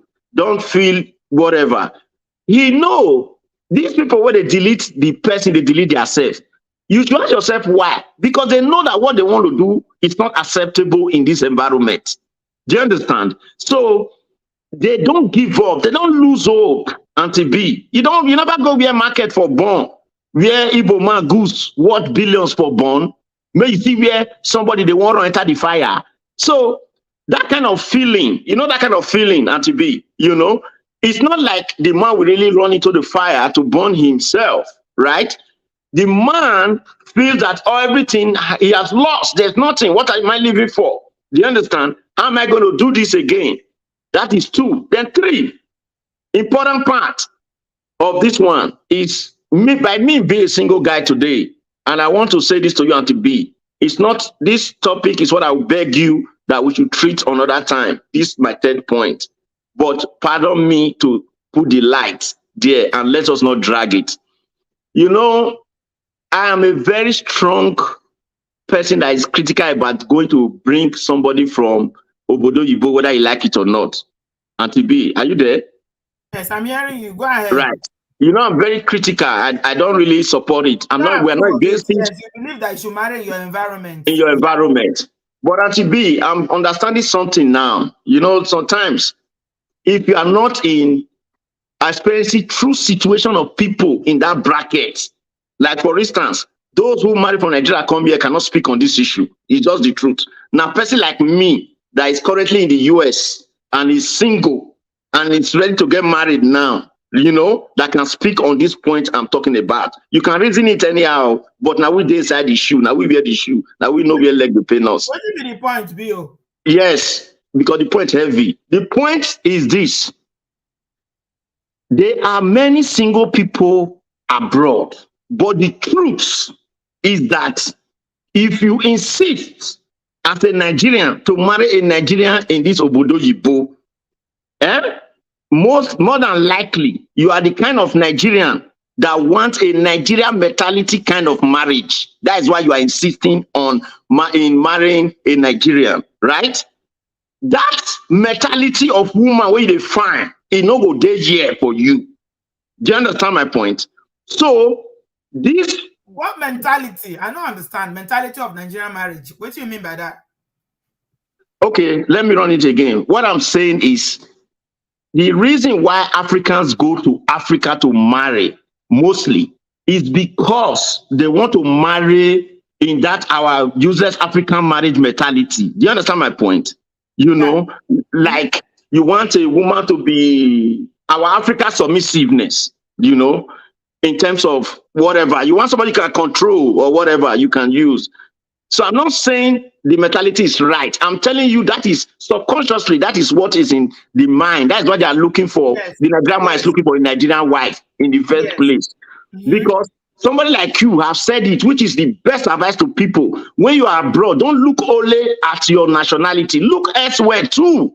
Do you understand? So that your chances will be, your options and chances will be more, right? Exactly. But we don't look outside. So we are insisting on looking at Nigeria, or Ghana. They look for Ghana. Do you understand my point? And the Ghana you are looking for, or the Nigeria you are looking for, you cannot really find that Nigerian here if you have that, you still live with that African mentality back home. Because the Nigerian here can be Nigerian in nationality, but in the orientation of the environment, they have already lived Westerner and they have the Western culture. Does that make sense? I understand it now. But the beauty of it is that what people don't understand is that if you go and import somebody, it will only be a question of time before their orientation will change. I agree with you. They adapt to the environment where they are. That's what I'm saying. That's what I'm trying to explain to you now, that no matter how, do you understand, with that alone, it becomes difficult for singles, especially guys. Do you understand? If you insist on your Nigerian thing, and you refuse to face the reality of the society where you are, more than likely, you will end up thinking that even that wrong thing the people are doing, you want to go and do it until later, you will not come and make this kind of mistake that this gentleman, so I won't call it gentleman anymore, this man on the show have made. Do you understand my point? So the simple solution and what I can say to you brothers that are listening is very, very simple. Just concentrate, try to make your wife happy. When a woman is happy, she will not think of leaving the marriage. It's simple. And the way to make an African woman happy is not that hard. It's not. It's not that. Just make her happy so that we will not even get to this point where somebody is thinking, I need to go to my ex-boyfriend. Auntie B. Yeah. Auntie B, that's what your statement now is 100% okay and applies to those marriages like you guys own. I'm talking of what we are saying. Do you understand me? This is different from what you are saying now is 100% correct. These marriages we are talking about today, where both male or female go to Africa or elsewhere to go and import, right? The foundation itself, you can hardly determine it's natural. It's different from a man and a woman marry each other from Niger level, come here, or a man, I do. I'm just saying that before you can escalate to get to this point, there are things that you can do so that it doesn't get to this level. Right. Do you understand? So the things you can do is to avoid this and not get to this level. That's my point. I'm trying to say, even though today you are doing something, because every time I tell you because I'm very social and popular. People talk to me. I don't want to be bringing people's stories here. As of today, I know more women that are fight for girls here than men. In my own line, I'm not joking. As of today, Auntie B, between me and you. Let them fight for girls, bring them here. No, not girls. I said no more girls that fight for guys in Nigeria. Yeah, of course. Women are bringing men as well. Thank you. It's the same issues. It's the same issue. No, I'm trying to make you understand that it's the same issues, right? But the men, we are the ones that don't make the right judgment. Because if women want to even do this thing that men are doing, most women, they will go and try to look for somebody that is commensurate with them. Do you understand my point? Closely. But men, it's like a woman in the US. I'm not saying it cannot happen. A 40-year-old woman will not just go and bring a 25-year-old boy to this country. If that makes sense. Yeah. Not as if it cannot happen, but it's rarely they won't do that. But our men would use the advantage of I can get anything from there. Most of us here, they act like people where Kunji one key. And they tell you, Auntie B. It's okay to get anybody you want to get. It's not getting that is the problem. Everybody won't come abroad. It's keeping that is the problem. Yes, absolutely. Keeping is the problem. You can get anybody, but are you going to be able to keep them on the in a long-term basis? That's the thing. And Auntie B, the best thing is this Michael, he got this beautiful girl from Ghana. Apparently, they say she was dating a footballer. She left him to marry her. She left him to marry him to come to America. He has more prospect, more opportunity. But you see, he had her body, but he didn't have her mind. He didn't have That's it. He didn't. What you need, let me tell you something. Let me give you a secret today, my brother. Yes. What you need is a woman's heart. That's it. Once you have a woman's heart, you have everything. Right. And the way to get to a woman's heart is not hard. It's not hard. That's what I'm trying to explain to you, Auntie B, that the way to get a woman part, you've taught us all those ones. I agree with you. But you Yes. can only get the heart of somebody that is still willing to give you the heart. You understand, Auntie B? That's why it's good to start. It's good to start early. It gets stage where it go reach. Yeah. Thank you. There's a stage it gets to that is too late. That time the woman don't see. Just like somebody said, I think Niddeji mentioned that when she called him. Most people that leave marriage is a BO. They don't already check out of that marriage years ago. Not be the day where they leave if some self now, even before they enter the marriage, their heart not there. What I'm trying to explain to you now. Especially women emotionally, they don't check out of that marriage alone. Both women and men, depending on if people want to use somebody Auntie B. Yeah, trust me. For women, I don't know how men body they work, but I know women mind. You know why I'm saying this, because marriage, just like you said, and I will go. Just like you said, if you said something just now, you said if you take care of a woman very well, you can win the heart. Auntie B, sometimes when you talk here, I understand you, but I have tried on this show to take myself out of generalizing everybody. You speak for your mind because you have a good heart, Auntie B. Do you understand me? What I'm trying to explain to you here is that it's not gender, both men and women. If somebody goes start a relationship or a marriage with a bad heart, if you like, carry soap, wash under the leg of that person.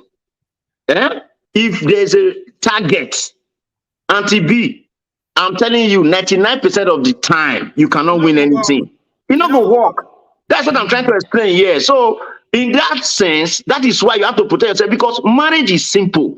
You cannot keep. You made a statement, you say, can you keep her? The truth of the matter is that you cannot keep anybody, because life is freedom. We're coming to a free society where everybody is free to make a decision. Even the very white we talk about. People, they wake up in the morning, tell their husband, say, you didn't do me nothing, but I just feel like I want to be on my own, right? So it doesn't mean divorce mean a man must have fault. All divorce, you made it now, is a law, you know? No, the reason why I'm saying that is because when they talk, saying that women, they file for divorce more in the abroad. Now make I talk that one. You understand? Oh, okay. Yeah, I got you. I got what you mean. Thank you. All right. Thank you so much, brother Abiyu. I appreciate you very much. Thank you. You well. Okay. All right, take care. Speak soon. Yeah, thanks, bro. Bye. Okay. We are rounding up now. I've got House of Ada. Hello, Ada. You okay? Unmute yourself, Ada. Ada, are you there? Auntie B, good evening, ma. How are you? I'm good, thank you. How are you? I'm fine, thank you, ma. Welcome. I have missed this show. Well, I have been going up and down. Like, I got my own place, but I have been busy with cleaning and painting. How is the place and how is your child? We thank God everything is going on well. Good.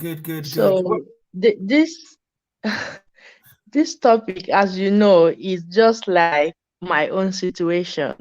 You're an imported wife, so you're speaking from experience. Yes. Or you were an imported wife who decided to you jackpot. You jackpot from your importation. So yes, tell us, why do you think all these things? We are tired. Hello? Yeah, go ahead, Ada. I'm hearing you. Okay, so my situation, it wasn't the day I left that I have decided to leave. Right. I came here 2016, and when we got married, somebody came to tell, because it's the same town, my situation. I didn't just marry because I wanted to live abroad, because the 3 men that came to ask for my hand in marriage, 3 of them, 2 were in America, he was in UK here. So he knew I didn't just want to leave, but I chose him because he was the oldest among the 3 that came asking for my hand in marriage. And being that he was older, I felt like, being that I have seen my mom and my dad go through this domestic abuse in our house, so I felt he is older, he's going to see me, as a child, and he's going to love me. So before the marriage started, somebody came to tell my dad that he was married. So my dad asked him several times. He said no, he wasn't. Only for me to come here in 2016, and we were supposed to move to another house. And I found documents that he hid somewhere in the house. Maybe he thought he has thrown them away, but I discovered those documents, and I saw the wife he married as they explained to us before I married him.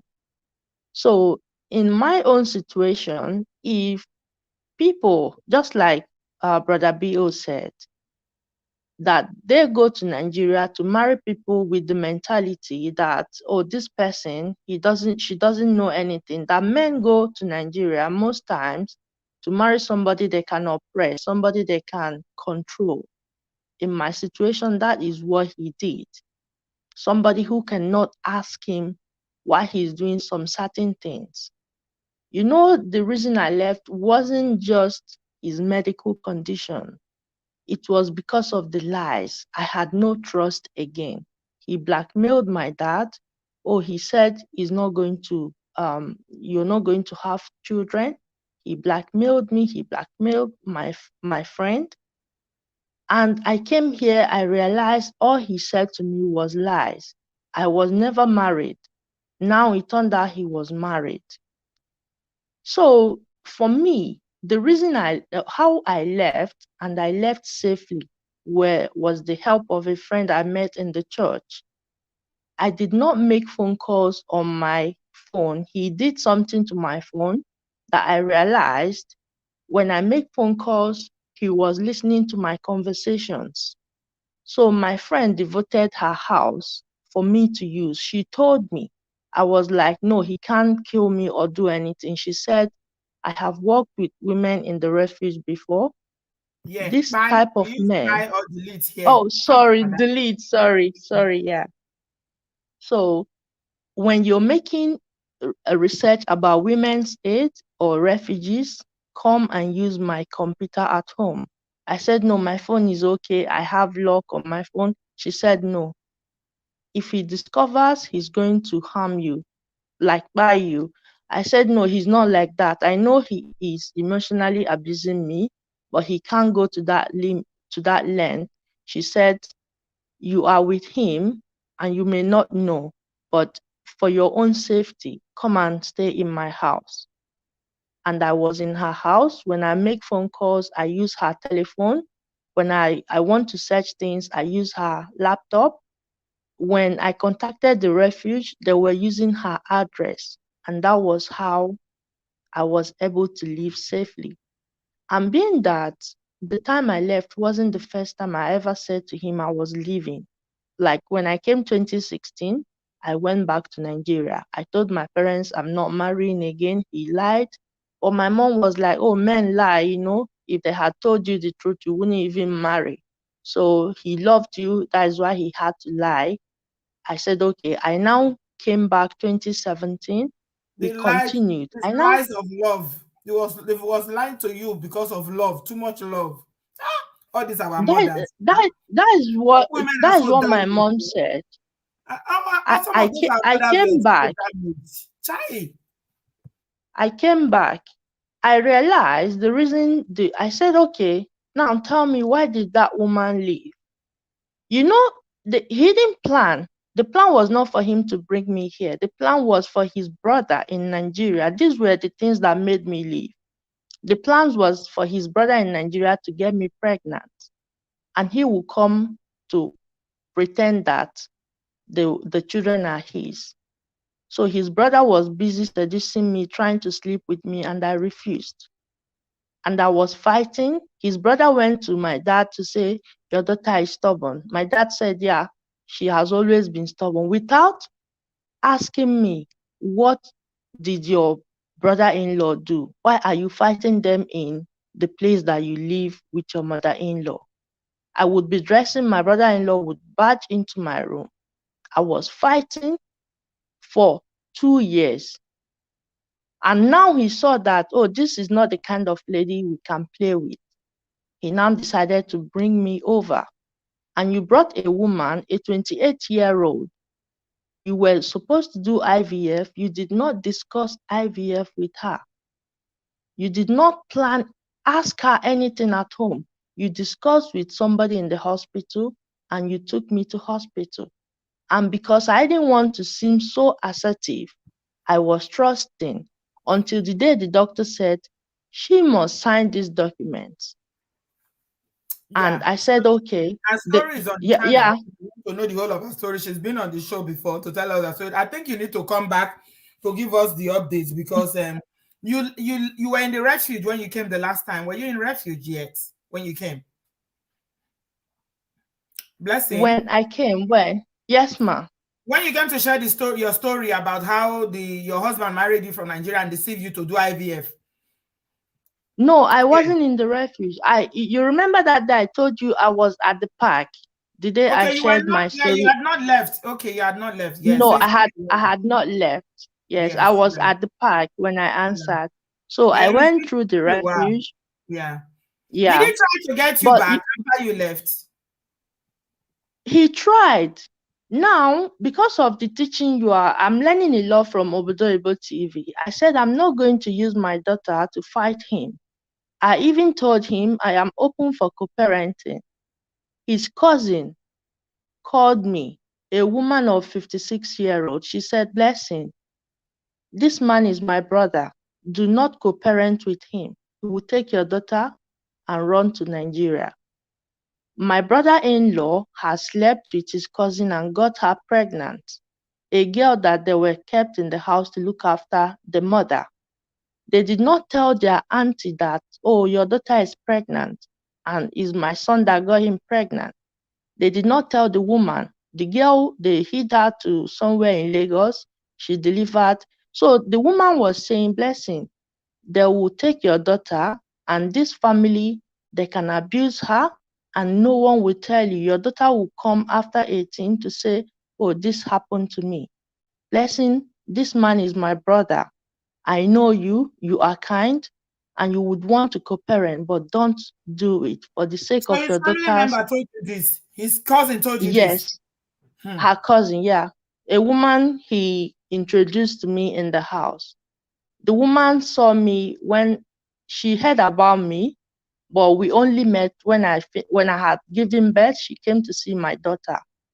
And when I called her that I was in the refuge, she said, Blessing, please do not co-parent. It will take your daughter from you. But you know, ma, something happened. My daughter, her birthday was 16th of January. So for like 16th of January till 10th of March this year, we were in and out of hospital. That is why I have been away from the channel. My daughter was very ill. Yeah, she's fine now. Yes, ma'am. Right.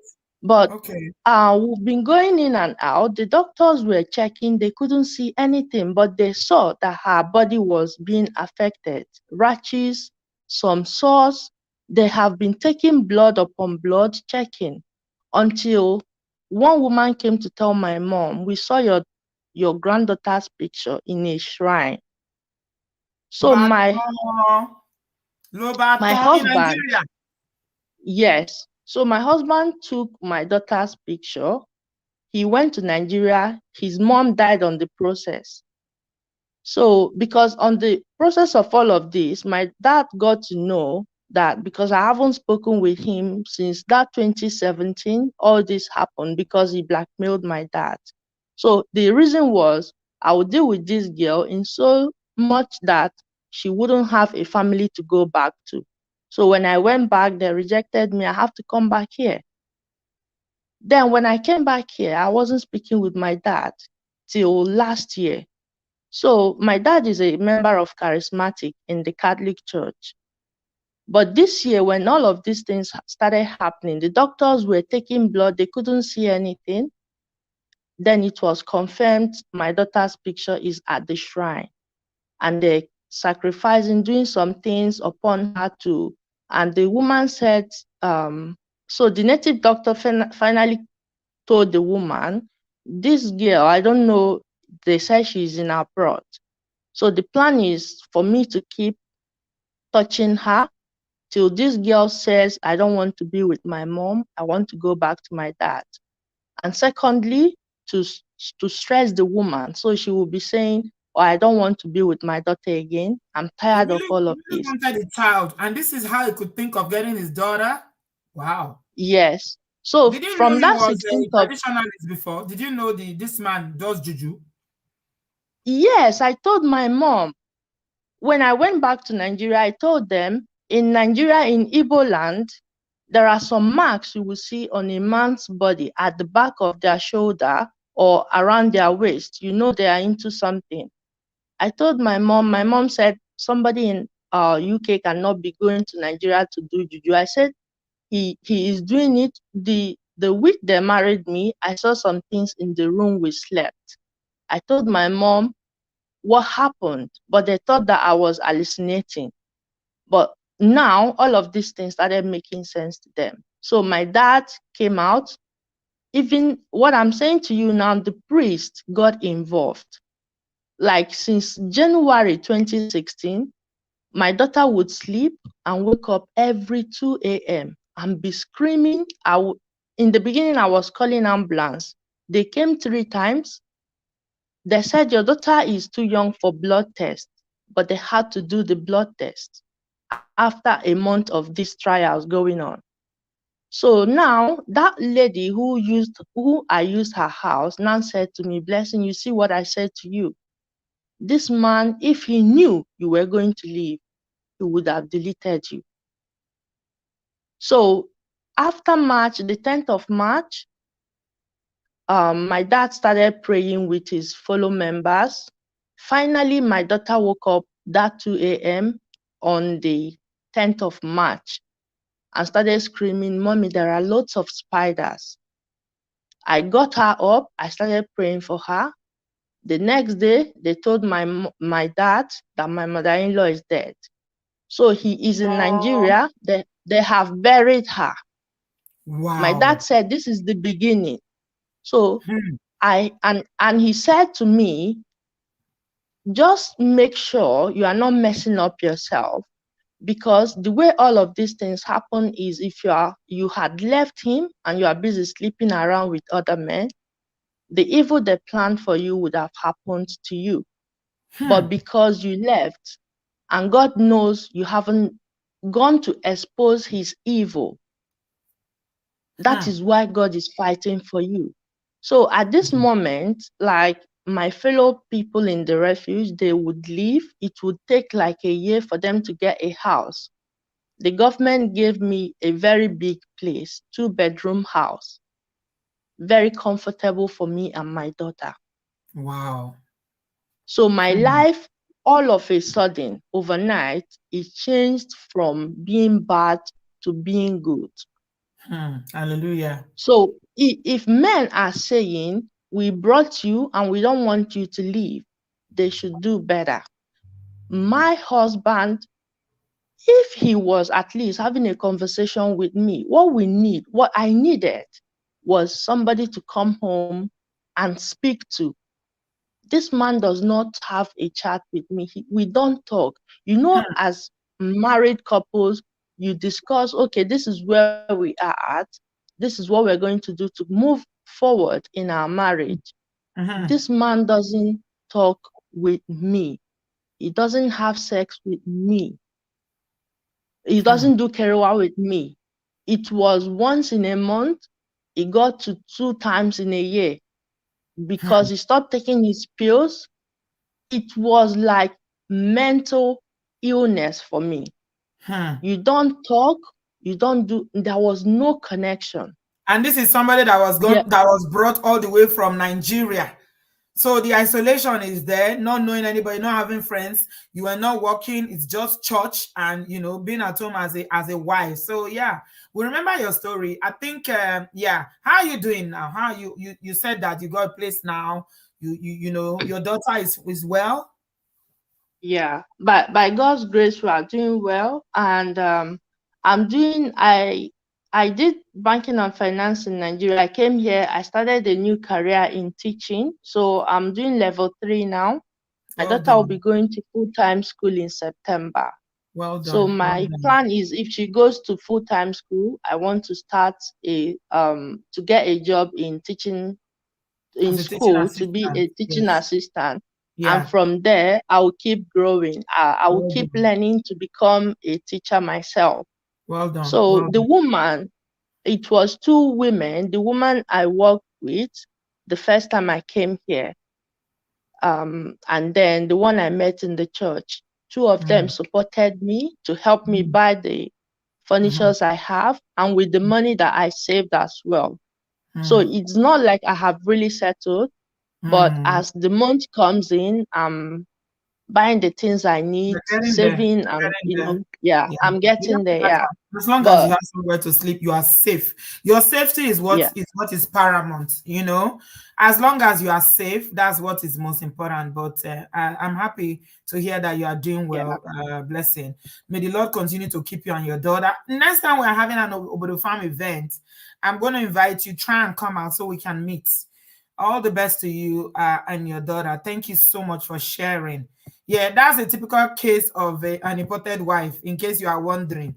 Yeah, her story is here on this platform, and she still has a lot to say. So, going to marry in Nigeria, my dear, it is well. It is well. Going to marry from Africa, just not that people don't marry and it will still. Some a few people are able to do it well, but it depends on you. Pastor Shola says something all the time. You are the one that sets the tone for your home. You are the leader. You are the man. You are the one that decide. Look at what this young lady is saying now. No kerewa, no talking, no emotional availability, no caring, no romance, no affection, nothing, like two strangers. And the worst part was that they were trying to trick her. In fact, they did one.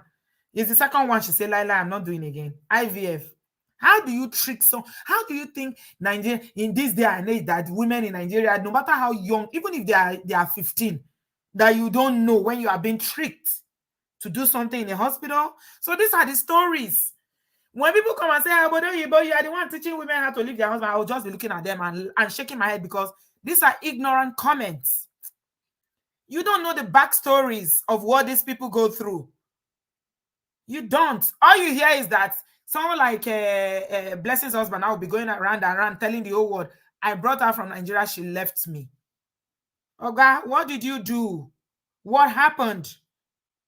He's not going to tell all the lies, though, that he was married before, he deceived the family, how he tricked her to do IVF. He won't tell all that story. So there's always 3 sides to a story, my people. There are 3 sides. It is well. Natu, darling, welcome. I'm rounding up the show with you. I gotta go. Present, ma. How are you? I am good. Good evening. Welcome. Oh my God, this last person that spoke, her story is so touching. Oh yeah. Oh yeah. Her It is story is very, touching. very deep. But you know what I learned from her own story as she's saying about it is how she remained calm. How Yeah. calm she was, and she didn't do any like initial gra. Because Yeah. something that I notice among toxic couples is that anytime there's issues between them, everybody wants to pepper the other person. So I want to Yes. say something that will hurt you. Now you don't know how the other person will react. And like Yes. Allah always say, emotion is not your mate. So No, now at because that all. thing is going on between us, you don't even know what the other person is going to do. That man, let me just say, let me act on the other side. Maybe she's not even having an affair with her ex. Maybe somebody told the guy that they saw her talking with the person. And to be Yes. updated, I dated somebody that was like a monitoring spirit. I'll leave Abuja and go to Kaduna. He'll tell me where I'm at the moment. Like he has people following me. He will say, so you went to Amdala, you went to Doba, you went to, what are you doing there? I'm like, you're in Abuja, how do you know where I'm at? Do you understand? So maybe she wasn't even having a relationship with the ex. They Maybe they said the just ex came reconnected. out and debunked it, that he said they are not having an Yeah. affair. It's So maybe they possible. just yes, maybe they just reconnected and somebody told him, and now he started running his mouth at her that okay, you're cheating on me, and she'd be like, okay, I'll go and follow him, and so what? Be like, you follow him? Is that what you say? Okay, and then the person will start reacting. You know what I'm saying? So that's what Allah always say: avoid the need to shalaye, avoid the need to be right. You don't want to be right all the time. There are sometimes that you just have to just ignore some stuff. Yes, You just yes, have to know yourself, know yes, your partner. If you know the person is going too higher, just leave them alone. When they yes, are calm and you want to talk, talk. But when yes. you start going that you want to go head to head, that's where the The problem need is to be coming. right is a very Yeah, big problem yeah, with it's us a as problem. Africans. Yes. Yes, Always I want to agree be right. 100%. I'm right, you are wrong. I'm right. Yeah. And you And try the to, other person has to accept that they are wrong. You yes, tell them yes. you have to accept. Like if the other person is refusing, you keep pushing. And being the fact that I am from the WhatsApp group of the repented women that have big mouth, so Ah, these are big mouth is a problem. you repented, not to. They are repented. You don't look like someone that has a big mouth. Your mouth is very I small. have. Let me not talk too much. I have. Let me not talk too much.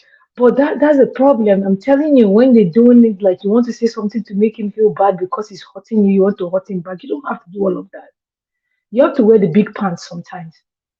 And this has ended like a lot of people's life. This has ended a lot of marriages, has made some children orphans. It has messed up a lot of things. And we ourselves need to do better. If the other person is not treating you right, you have to come out and like put your foot down and say, if you don't want to treat me right, it's fine, but I'm not gonna allow you to disrespect me. So choose, do what you want to do, but I will not let it come to you. So you start like taming it down and not letting the person like bring their shenanigans close to you. That's one. Two, if you're making any plans, you don't have to loud it because you want to prepare him. The biggest pepper you prepare the person is for the person to wake up and not see any of your things in the house. That's the biggest pepper. So you have to keep them guessing. In situations like this, you just have to just be nice. Let them be thinking, this woman, okay, why is she cleaning? Why is she cooking? Why is she not angry? Let it just be like that. So that the day that wake up, they will not see you. It will not shock them. But this one that you want to tell them that, okay, I'm going to leave you and go to that person. You have given the person the clue now. It's like closing your house and dropping the key in front of the house. You've given your power away straight away. Exactly. That's what Allah is teaching us.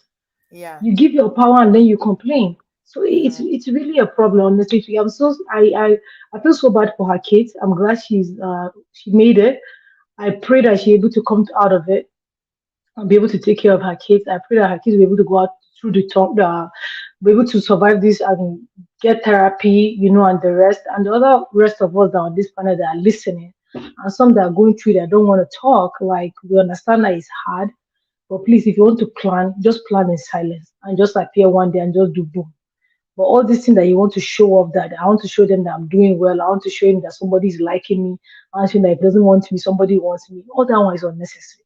It's very, very unnecessary. It's too much stress. But I pray Yeah. God will help us, honestly speaking. Amen. Thank you, darling. Thank you for Yes, calling. Mama. Right. Have a Look good one. after. Everybody like my mommy's show. Give us a All thumbs right. up. My daughter is Thank telling you you. guys, please give us a It's thumbs up. better.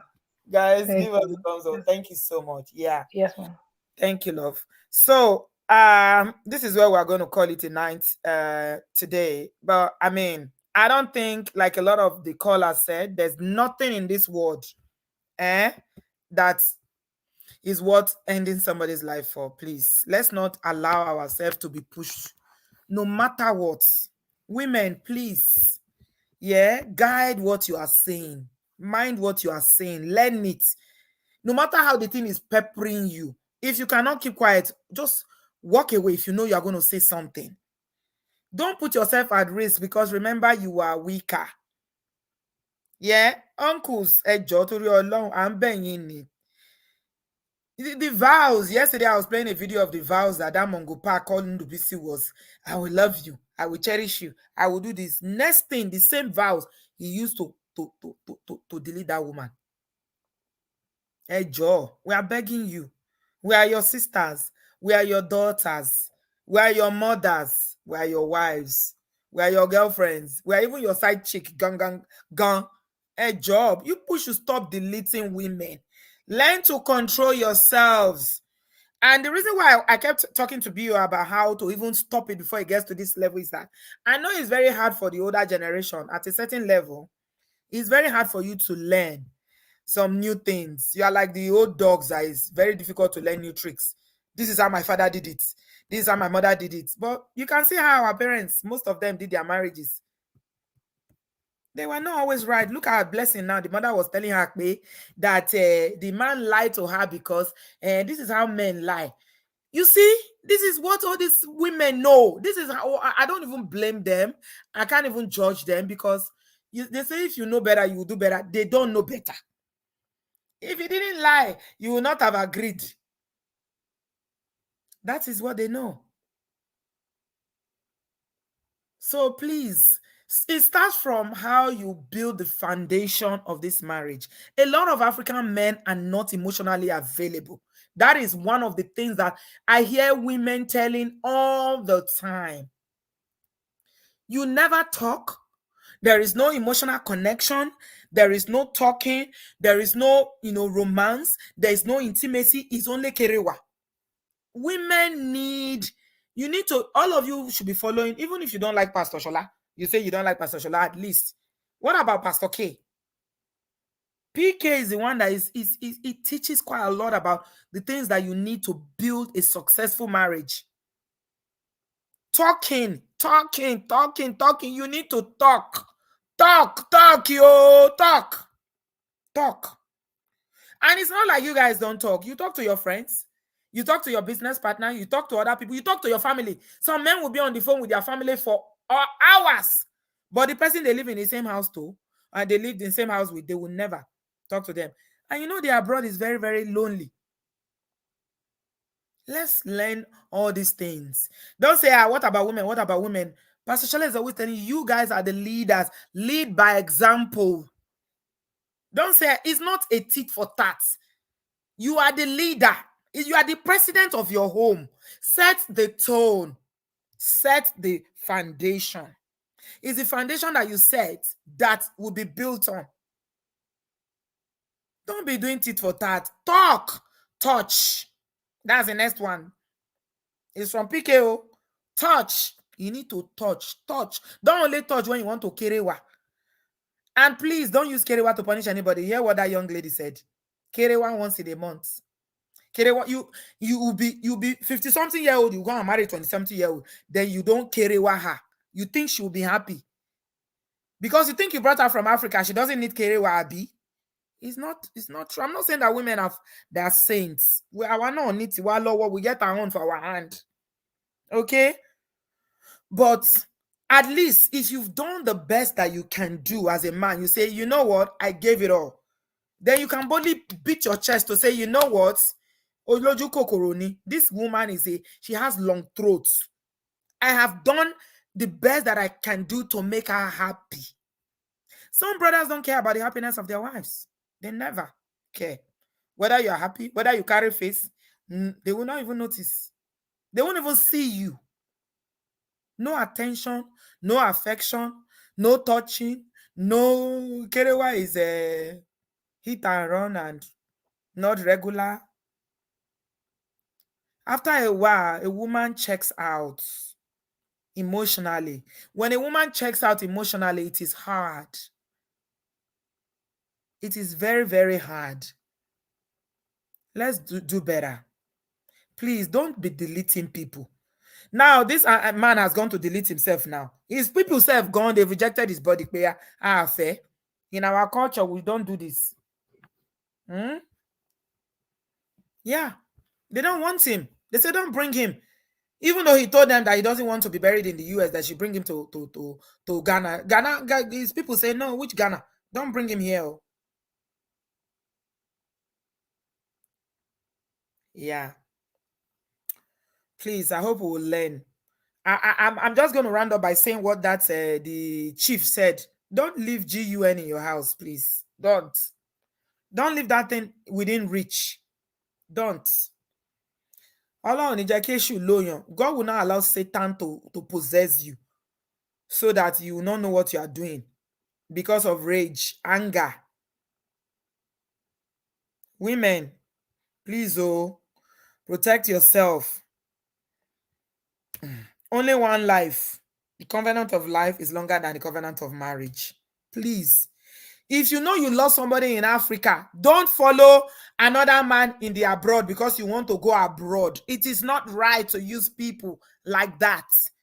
Men are humans as well. They've got blood flowing in their vein. They got water. They have feelings. Men have emotions. Don't play with somebody's emotions like that by marrying somebody when you know you're not going to ever love them, or you don't even like them. Let's forget about love. Love is a long stretch. Like, do you even like him? You just want to come abroad? Ha. We shouldn't use people like that, oh, because until oda, it's not right. Then you now come here now, you now say that abroad. So I show you this is the abroad they are talking about. It's not that, it's not, is this the America? Shoton. So this is America. I would prefer Ghana self. Then you start thinking of Ghana or thinking of Africa. Let me go back to where I come from. But you've forgotten that he's invested his energy, his time, his resources. He's giving you citizenship in another country. Then you want to go and use it to marry somebody else. Let's be careful. Let's be careful. Don't marry people for material gain and you want to use them. You know, when you finish using them, you want to dump them for other people. It's not everybody that can handle it. This uncle couldn't handle it. That's why he's gone today now. Think about the consequences. Actions have consequences. Women, whether you are in Africa, you are in the diaspora, think about it critically. Don't use people because it can backfire. It's not everybody that will allow themselves to be used. It's now you now see that his teeth is crooked. He's not tall. He's this, he's that. How about you stay with the one you love? Oju kokoro, man shewangba me. How about you stay with the one that you know you love, but you know it's dollars you're going to be making in America, so you want to go to America now? I'm talking generally now. If you have family members, you have women, younger women back home, please educate them. They shouldn't marry people because they want to use them. Marry people because you genuinely like them, you love them, you have friendship with them, and you believe that you stand a chance to make your marriage work. Because a young brother came here the other day. How many guys remember? How many of you remember the story of that young blood, the young man that came here? That woman married him specifically to escape poverty from Nigeria. She couldn't wait to get here. She didn't even stay in the marriage up to 3 months. What am I saying? Within a month, she left. She left him. From his story, because the young man was so pained, he came here to share his story. You can tell that the girl planned it all from Nigeria. That she was only going to come here. The one in the UK, Uzo, you remember him? You can, if you listen to that guy's story, I will put it after I finish this show. I'll put it in I'll put it there, link it there. You will know that that girl will just use that boy to escape. Nobody likes being used. It's not fair. It's not fair. May God help us. Oh, may God help us. Marriage, you know, say you no go stay, no go to see person enter, because it's very, very painful. Whether a man they do unto or a woman they do unto, it's painful. So, Eje Kashe, my policy in life is do unto others as you wish them to do to you. Anything you know you cannot take, don't do it for someone else. It's simple. If we live by those rules, then the world will be a fairer place. If I know that if I do this thing to you, it's going to pain you. If I know if you do me, it will pain me, I won't do it to you. Because we're all humans. We're all humans. Yeah. Thank you very much, everybody. I appreciate you. Give us a thumbs up before you check out. And yeah, I have some very, very interesting shows lined up coming up. We have a show where some young men here have asked me to bring some seasoned men here who are experienced. They are married. They've been married for 20-something years. And they want to teach younger men who want to learn how to, do this marriage business. It's going to be an epic masterclass. Please watch out for that show. It's coming on very, very soon. Yeah, look out for that. Well, I'm still going to talk about the health. The health, where we talked about how people abroad work, they don't take care of themselves. I'm bringing a member of my family who has had a very, very close, he has a very close shave with, deleting because of health issues, and he wants to talk to us about that. So I have some very, very interesting shows where, lined up. So make sure you are subscribed, keep your notification on, and please give us a thumbs up, share the video, and I will see you in my next one. Thanks a lot for watching. I love you guys. I think the next one will be on a Sunday, except something happens and I come on Saturday. But I'll take a break tomorrow. But Sunday definitely will be here. Thank you so much, everyone. Have a good afternoon. Have a good evening. May God bless you. Thank you so much for watching. Bye, guys. I love you guys. Bye.